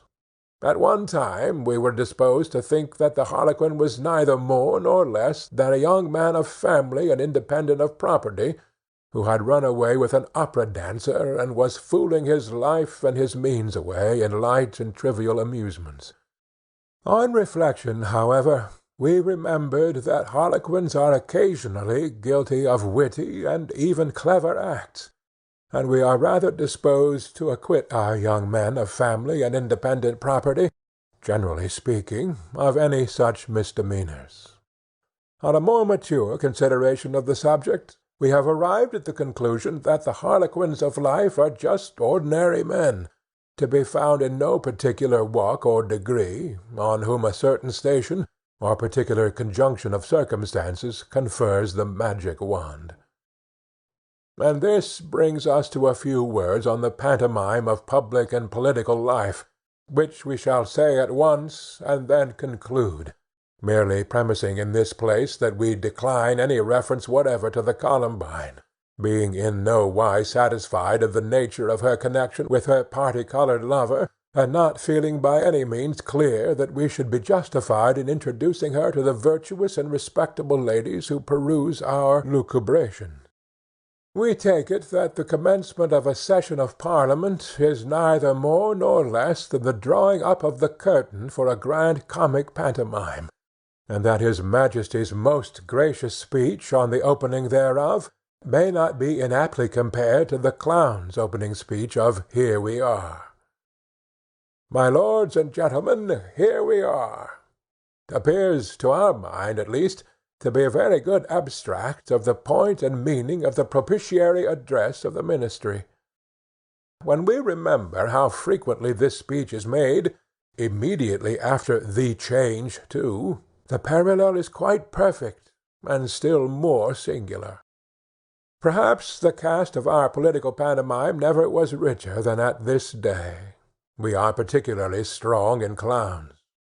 At no former time, we should say, have we had such astonishing tumblers or performers so ready to go through the whole of their feats for the amusement of an admiring throng. Their extreme readiness to exhibit, indeed, has given rise to some ill-natured reflections, it having been objected that by exhibiting gratuitously through the country when the theatre is closed, they reduce themselves to the level of mountebanks, and thereby tend to degrade the respectability of the profession. Certainly Grimaldi never did this sort of thing, and though Brown, King, and Gibson have gone to the Surrey in vacation time, and Mr. C.J. Smith has ruralized at Sadler's Wells, we find no theatrical precedent for a general tumbling through the country, except in the gentleman, name unknown, who threw somersets on behalf of the late Mr. Richardson, and who is no authority either, because he had never been on the regular boards. But laying aside this question, which after all is a mere matter of taste, we may reflect with pride and gratification of heart on the proficiency of our clowns, as exhibited in the season.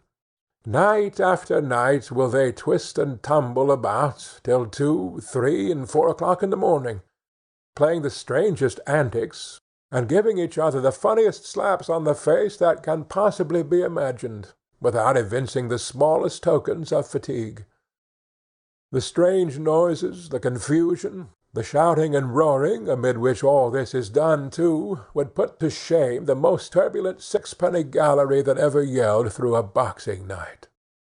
It is especially curious to behold one of these clowns compelled to go through the most surprising contortions by the irresistible influence of the wand of office, which his leader or harlequin holds above his head. Acted upon by this wonderful charm, he will become perfectly motionless, moving neither hand, foot, nor finger, and will even lose the faculty of speech at an instant's notice. Or, on the other hand, he will become all life and animation if required, pouring forth a torrent of words without sense or meaning, throwing himself into the wildest and most fantastic contortions, and even grovelling on the earth and licking up the dust. These exhibitions are more curious than pleasing. Indeed, they are rather disgusting than otherwise, except to the admirers of such things with whom we confess we have no fellow-feeling. Strange tricks, very strange tricks, are also performed by the harlequin, who holds for the time being the magic wand which we have just mentioned. The mere waving it before a man's eyes will dispossess his brains of all the notions previously stored there, and fill it with an entirely new set of ideas. One gentle tap on the back will alter the color of a man's coat completely, and there are some expert performers who, having this wand held first on one side and then on the other, will change from side to side, turning their coats at every evolution with so much rapidity and dexterity that the quickest eye can scarcely detect their motions. Occasionally the genius who confers the wand wrests it from the hand of the temporary possessor, and consigns it to some new performer, on which occasions all the characters change sides, and then the race and the hard knocks begin anew. We might have extended this chapter to a much greater length. We might have carried the comparison into the liberal professions. We might have shown, as was in fact our original purpose, that each is in itself a little pantomime, with scenes and characters of its own, complete. But as we fear we have been quite lengthy enough already, we shall leave this chapter just where it is. A gentleman, not altogether unknown as a dramatic poet, wrote thus a year or two ago: "All the world's a stage, and all the men and women merely players."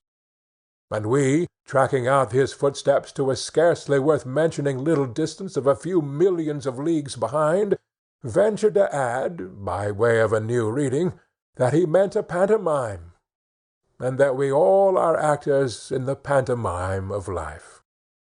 Some particulars concerning a lion. We have a great respect for lions in the abstract. In common with most other people, we have heard and read of many instances of their bravery and generosity. We have duly admired that heroic self-denial and charming philanthropy which prompts them never to eat people, except when they are hungry, and we have been deeply impressed with a becoming sense of the politeness they are said to display towards unmarried ladies of a certain state.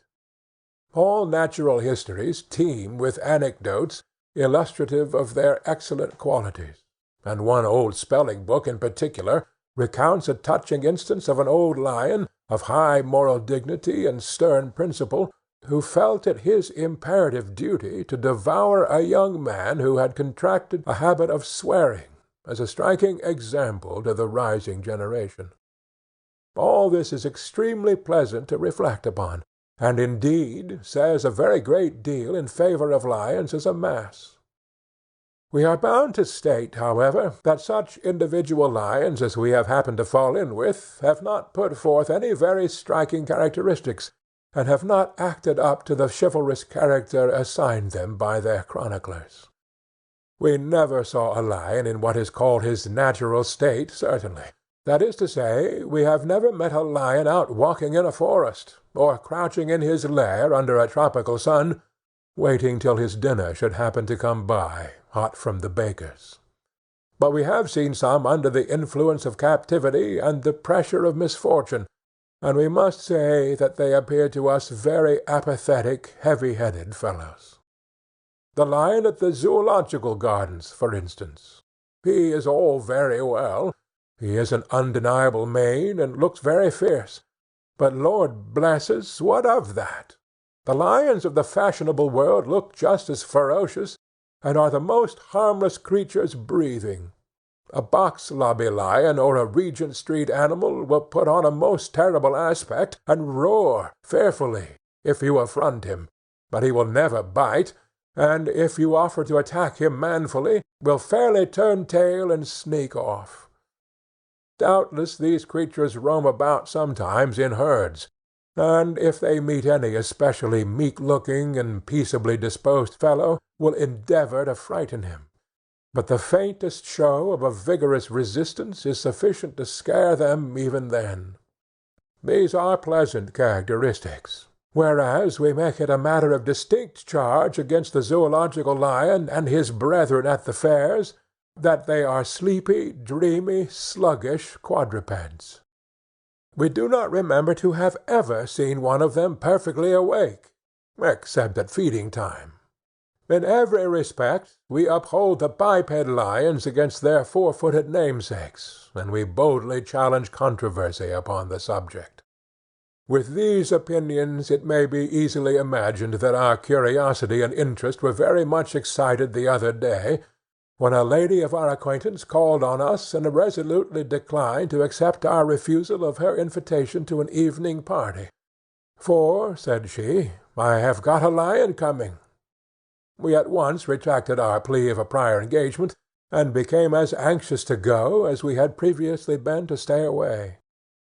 We went early, and posted ourselves in an eligible part of the drawing-room, from whence we could hope to obtain a full view of the interesting animal. 2 or 3 hours passed, the quadrilles began, the room filled, but no lion appeared. The lady of the house became inconsolable, for it is one of the peculiar privileges of these lions to make solemn appointments and never keep them, when all of a sudden there came a tremendous double rap at the street door, and the master of the house, after gliding out, unobserved, as he flattered himself, to peep over the banisters, came into the room, rubbing his hands together with great glee, and cried out in a very important voice, "My dear, Mr. naming the lion, has this moment arrived." Upon this, all eyes were turned towards the door, and we observed several young ladies, who had been laughing and conversing previously with great gaiety and good humour, grow extremely quiet and sentimental, while some young gentlemen, who had been cutting great figures in the facetious and small-talk way, suddenly sank very obviously in the estimation of the company, and were looked upon with great coldness and indifference. Even the young man who had been ordered from the music-shop to play the pianoforte was visibly affected, and struck several false notes in the excess of his excitement. All this time there was a great talking outside, more than once accompanied by a loud laugh, and a cry of "Oh, capital! Excellent!" from which we inferred that the lion was jocose, and that these exclamations were occasioned by the transports of his keeper and our host. Nor were we deceived, for when the lion at last appeared, we overheard his keeper, who was a little prim man, whisper to several gentlemen of his acquaintance, with uplifted hands and every expression of half-suppressed admiration, that, naming the lion again, was in such cue to-night. The lion was a literary one.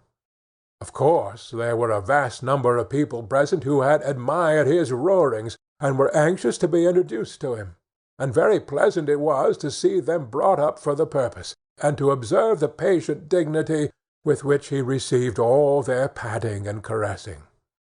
This brought forcibly to our mind what we had so often witnessed at country fairs, where the other lions are compelled to go through as many forms of courtesy as they chance to be acquainted with, just as often as admiring parties happen to drop in upon them. While the lion was exhibiting in this way, his keeper was not idle, for he mingled among the crowd, and spread his praises most industriously. To one gentleman he whispered some very choice thing that the noble animal had said in the very act of coming upstairs, which, of course, rendered the mental effort still more astonishing. To another he murmured a hasty account of a grand dinner that had taken place the day before, where 27 gentlemen had got up all at once to demand an extra cheer for the lion. And to the ladies he made sundry promises of interceding to procure the majestic brute's sign manual for their albums. Then there were little private consultations in different corners, relative to the personal appearance and stature of the lion, whether he was shorter than they had expected to see him, or taller, or thinner, or fatter, or younger, or older, whether he was like his portrait, or unlike it, and whether the particular shade of his eyes was black, or blue, or hazel, or green, or yellow, or mixture. At all these consultations the keeper assisted, and, in short, the lion was the sole and single subject of discussion till they sat him down to whist, and then the people relapsed into their old topics of conversation, themselves and each other. We must confess that we looked forward with no slight impatience to the announcement of supper, for if you wish to see a tame lion under particularly favourable circumstances, feeding time is the period of all others to pitch upon. We were therefore very much delighted to observe a sensation among the guests, which we well knew how to interpret, and immediately afterwards to behold the lion escorting the lady of the house downstairs. We offered our arm to an elderly female of our acquaintance, who, dear old soul, is the very best person that ever lived, to lead down to any meal. For, be the room ever so small, or the party ever so large, she is sure, by some intuitive perception of the eligible, to push and pull herself, and conduct her close to the best dishes on the table. We say we offered our arm to this elderly female, and descending the stairs shortly after the lion, were fortunate enough to obtain a seat nearly opposite him. Of course the keeper was there already. He had planted himself at precisely that distance from his charge which afforded him a decent pretext for raising his voice when he addressed him, to so loud a key as could not fail to attract the attention of the whole company, and immediately began to apply himself seriously to the task of bringing the lion out, and putting him through the whole of his manoeuvres. Such flashes of wit as he elicited from the lion! First of all, they began to make puns upon the salt-cellar, and then upon the breast of a fowl, and then upon the trifle.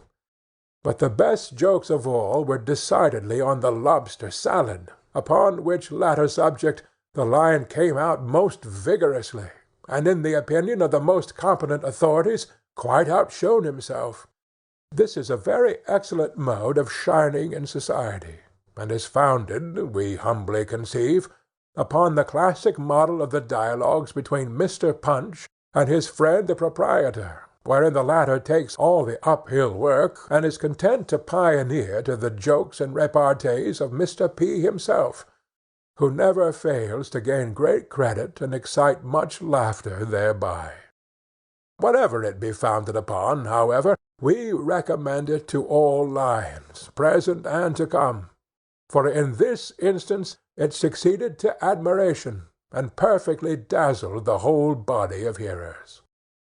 When the salt-cellar and the fowl's breast and the trifle and the lobster salad were all exhausted, and could not afford standing room for another solitary witticism, the keeper performed that very dangerous feat which is still done with some of the caravan lions, although in one instance it terminated fatally, of putting his head in the animal's mouth, and placing himself entirely at its mercy. Boswell frequently presents a melancholy instance of the lamentable results of this achievement, and other keepers and jackals have been terribly lacerated for their daring. It is due to our lion to state that he condescended to be trifled with in the most gentle manner, and finally went home with the showman in a hack cab, perfectly peaceable, but slightly fuddled. Being in a contemplative mood, we were led to make some reflections upon the character and conduct of this genus of lions as we walked homewards, and we were not long in arriving at the conclusion that our former impression in their favour was very much strengthened and confirmed by what we had recently seen. While the other lions receive company and compliments in a sullen, moody, not to say snarling manner, these appear flattered by the attentions that are paid them. While those conceal themselves to the utmost of their power from the vulgar gaze, these court the popular eye, and, unlike their brethren, whom nothing short of compulsion will move to exertion, are ever ready to display their acquirements to the wondering throng. We have known bears of undoubted ability, who, when the expectations of a large audience have been wound up to the utmost pitch, have peremptorily refused to dance. Well-taught monkeys, who have unaccountably objected to exhibit on the slack wire, and elephants of unquestioned genius who have suddenly declined to turn the barrel organ. But we never once knew or heard of a biped lion, literary or otherwise, and we state it as a fact which is highly creditable to the whole species, who, occasion offering, did not seize with avidity on any opportunity which was afforded him of performing to his heart's content on the first violin. Mr. Robert Bolton, the gentleman connected with the press. In the parlour of the Green Dragon, a public-house in the immediate neighbourhood of Westminster Bridge, everybody talks politics every evening, the great political authority being Mr. Robert Bolton, an individual who defines himself as a gentleman connected with the press, which is a definition of peculiar indefiniteness.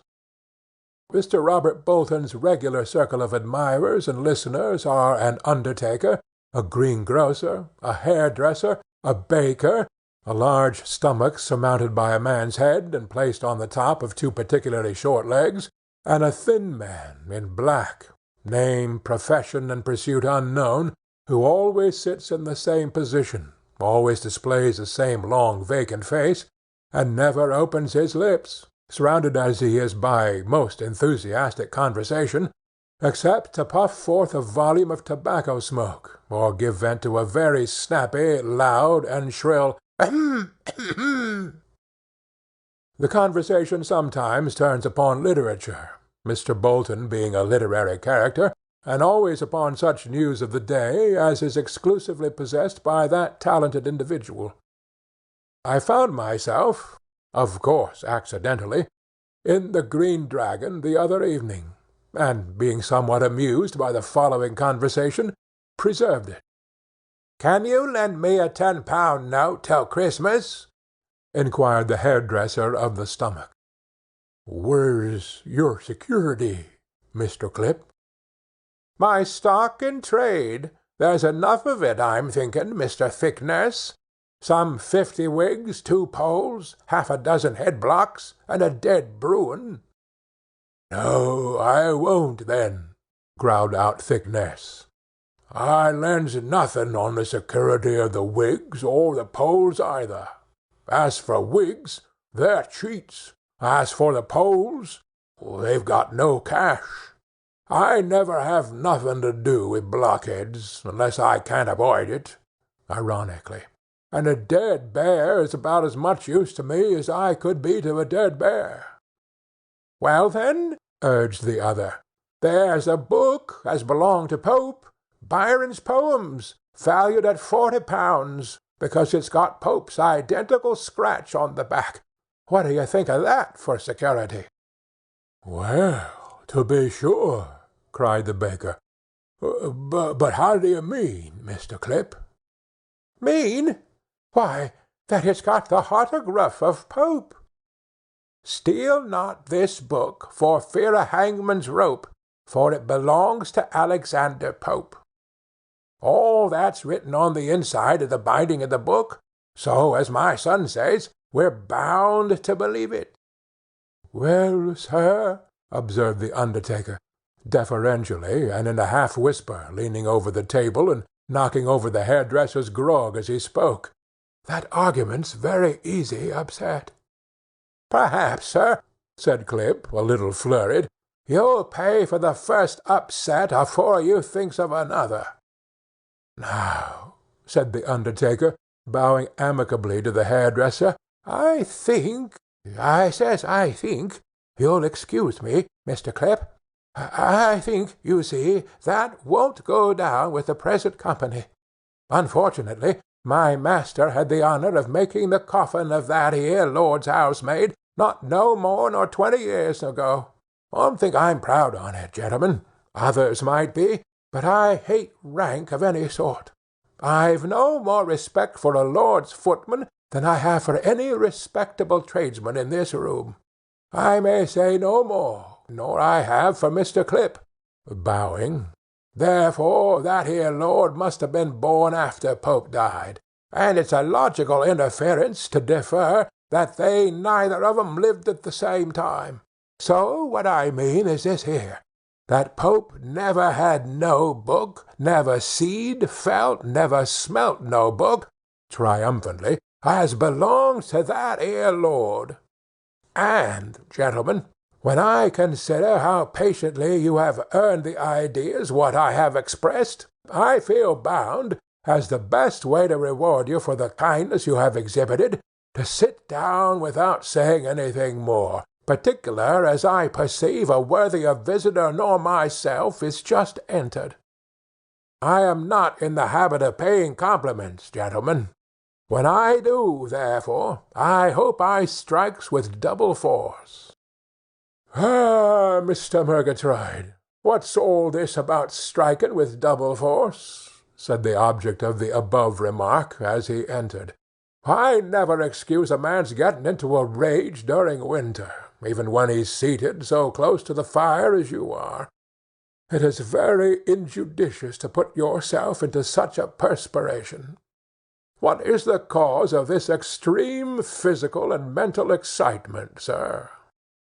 Such was the very philosophical address of Mr. Robert Bolton, a shorthand writer, as he termed himself, a bit of equivoque passing current among his fraternity, which must give the uninitiated a vast idea of the establishment of the ministerial organ, while to the initiated it signifies that no one paper can lay claim to the enjoyment of their services.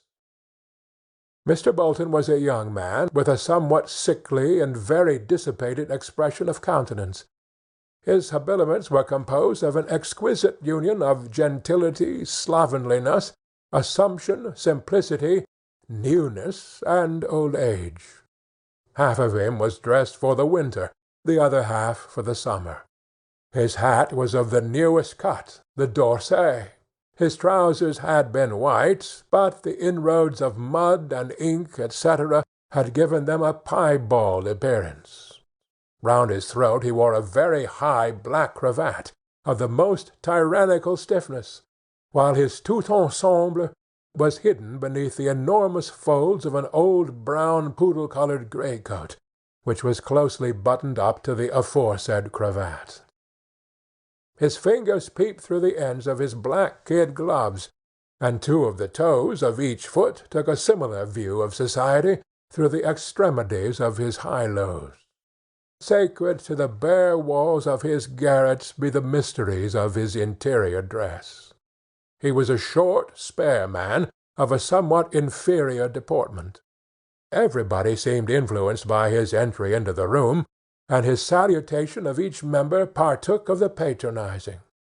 The hairdresser made way for him between himself and the stomach. A minute afterwards he had taken possession of his pint and pipe. A pause in the conversation took place. Everybody was waiting, anxious for his first observation. "Horrid murder in Westminster this morning," observed Mr. Bolton. Everybody changed their positions. All eyes were fixed upon the man of paragraphs. "A baker murdered his son by boiling him in a copper," said Mr. Bolton. "Good heavens!" exclaimed everybody in simultaneous horror. "Boiled him, gentlemen," added Mr. Bolton, with the most effective emphasis. "Boiled him." "And the particulars, Mr. B.?" inquired the hairdresser. "The particulars?"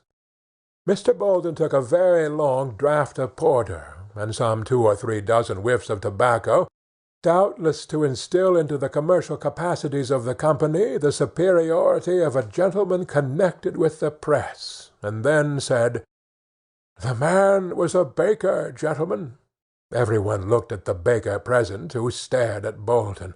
His victim, being his son, also was necessarily the son of a baker.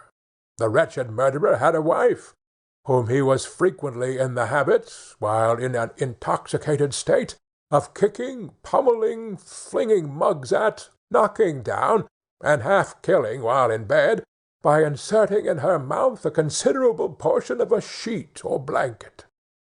The speaker took another draught. Everybody looked at everybody else, and exclaimed, "Horrid!" "It appears in evidence, gentlemen," continued Mr. Bolton, that on the evening of yesterday Sawyer the baker came home in a reprehensible state of beer. Mrs. S., connubially considerate, carried him in that condition upstairs into his chamber, and consigned him to their mutual couch. In a minute or two she lay sleeping beside the man whom the morrow's dawn beheld a murderer.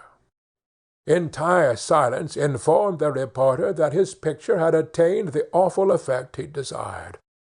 The son came home about an hour afterwards, opened the door, and went up to bed. Scarcely, gentlemen, conceive his feelings of alarm.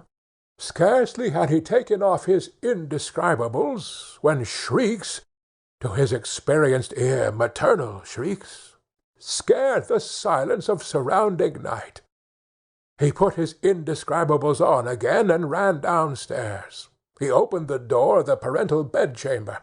His father was dancing upon his mother. What must have been his feelings? In the agony of the minute he rushed to his male parent as he was about to plunge a knife into the side of his female. The mother shrieked. The father caught the son, who had wrested the knife from the paternal grasp, up in his arms, carried him downstairs, shoved him into a copper of boiling water among some linen, closed the lid, and jumped upon the top of it, in which position he was found with a ferocious countenance by the mother, who arrived in the melancholy wash-house just as he had so settled himself. "Where's my boy?" shrieked the mother. "In that copper, boiling," coolly replied the benign father. Struck by the awful intelligence, the mother rushed from the house and alarmed the neighborhood. The police entered a minute afterwards. The father, having bolted the wash-house door, had bolted himself. They dragged the lifeless body of the boiled baker from the cauldron, and with a promptitude commendable in men of their station, they immediately carried it to the station-house. Subsequently, the baker was apprehended while seated on the top of a lamp-post in Parliament Street, lighting his pipe. The whole horrible ideality of the mysteries of Udolpho, condensed into the pithy effect of a 10-line paragraph, could not possibly have so affected the narrator's auditory. Silence, the purest and most noble of all kinds of applause, bore ample testimony to the barbarity of the baker, as well as to Bolton's knack of narration, and it was only broken after some minutes had elapsed by interjectional expressions of the intense indignation of every man present. The baker wondered how a British baker could so disgrace himself and the high honourable calling to which he belonged, and the others indulged in a variety of wonderments connected with the subject, among which not the least wonderment was that which was awakened by the genius and information of Mr. Robert Bolton, who, after a glowing eulogium on himself and his unspeakable influence with the daily press, was proceeding with a most solemn countenance to hear the pros and cons of the Pope autograph question, when I took up my hat and left. Familiar epistle from a parent to a child, aged 2 years and 2 months. My child, to recount with what trouble I have brought you up, with what an anxious eye I have regarded your progress, how late and how often I have sat up at night working for you, and how many thousand letters I have received from and written to your various relations and friends, many of whom have been of a querulous and irritable turn, to dwell on the anxiety and tenderness with which I have, as far as I possessed the power, inspected and chosen your food, rejecting the indigestible and heavy matter which some injudicious but well-meaning old ladies would have had you swallow, and retaining only those light and pleasant articles which I deemed calculated to keep you free from all gross humours, and to render you an agreeable child, and one who might be popular with society in general, to dilate on the steadiness with which I have prevented your annoying any company by talking politics, always assuring you that you would thank me for it yourself some day when you grow older,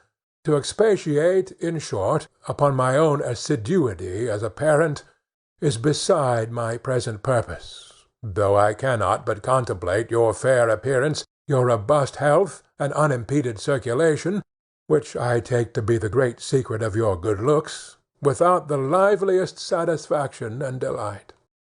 It is a trite observation, and one which, young as you are, I have no doubt you have often heard repeated, that we have fallen upon strange times, and live in days of constant shiftings and changes. I had a melancholy instance of this only a week or two since. I was returning from Manchester to London by the mail train, when I suddenly fell into another train, a mixed train of reflection, occasioned by the dejected and disconsolate demeanour of the post-office guard. We were stopping at some station where they take in water, when he dismounted slowly from the little box in which he sits in ghastly mockery of his old condition, with pistol and blunderbuss beside him, ready to shoot the first highwayman, or railwayman, who shall attempt to stop the horses, which now travel, when they travel at all, inside and in a portable stable invented for the purpose. He dismounted, I say, slowly and sadly from his post, and looking mournfully about him as if in dismal recollection of the old roadside public-house, the blazing fire, the glass of foaming ale, the buxom handmaid and admiring hangers-on of tap-room and stable, all honoured by his notice, and retiring a little apart, stood leaning against a signal-post, surveying the engine with a look of combined affliction and disgust which no words can describe. His scarlet coat and golden lace were tarnished with ignoble smoke. Flakes of soot had fallen on his bright green shawl, his pride in days of yore. The steam, condensed in the tunnel from which we had just emerged, shone upon his hat like rain.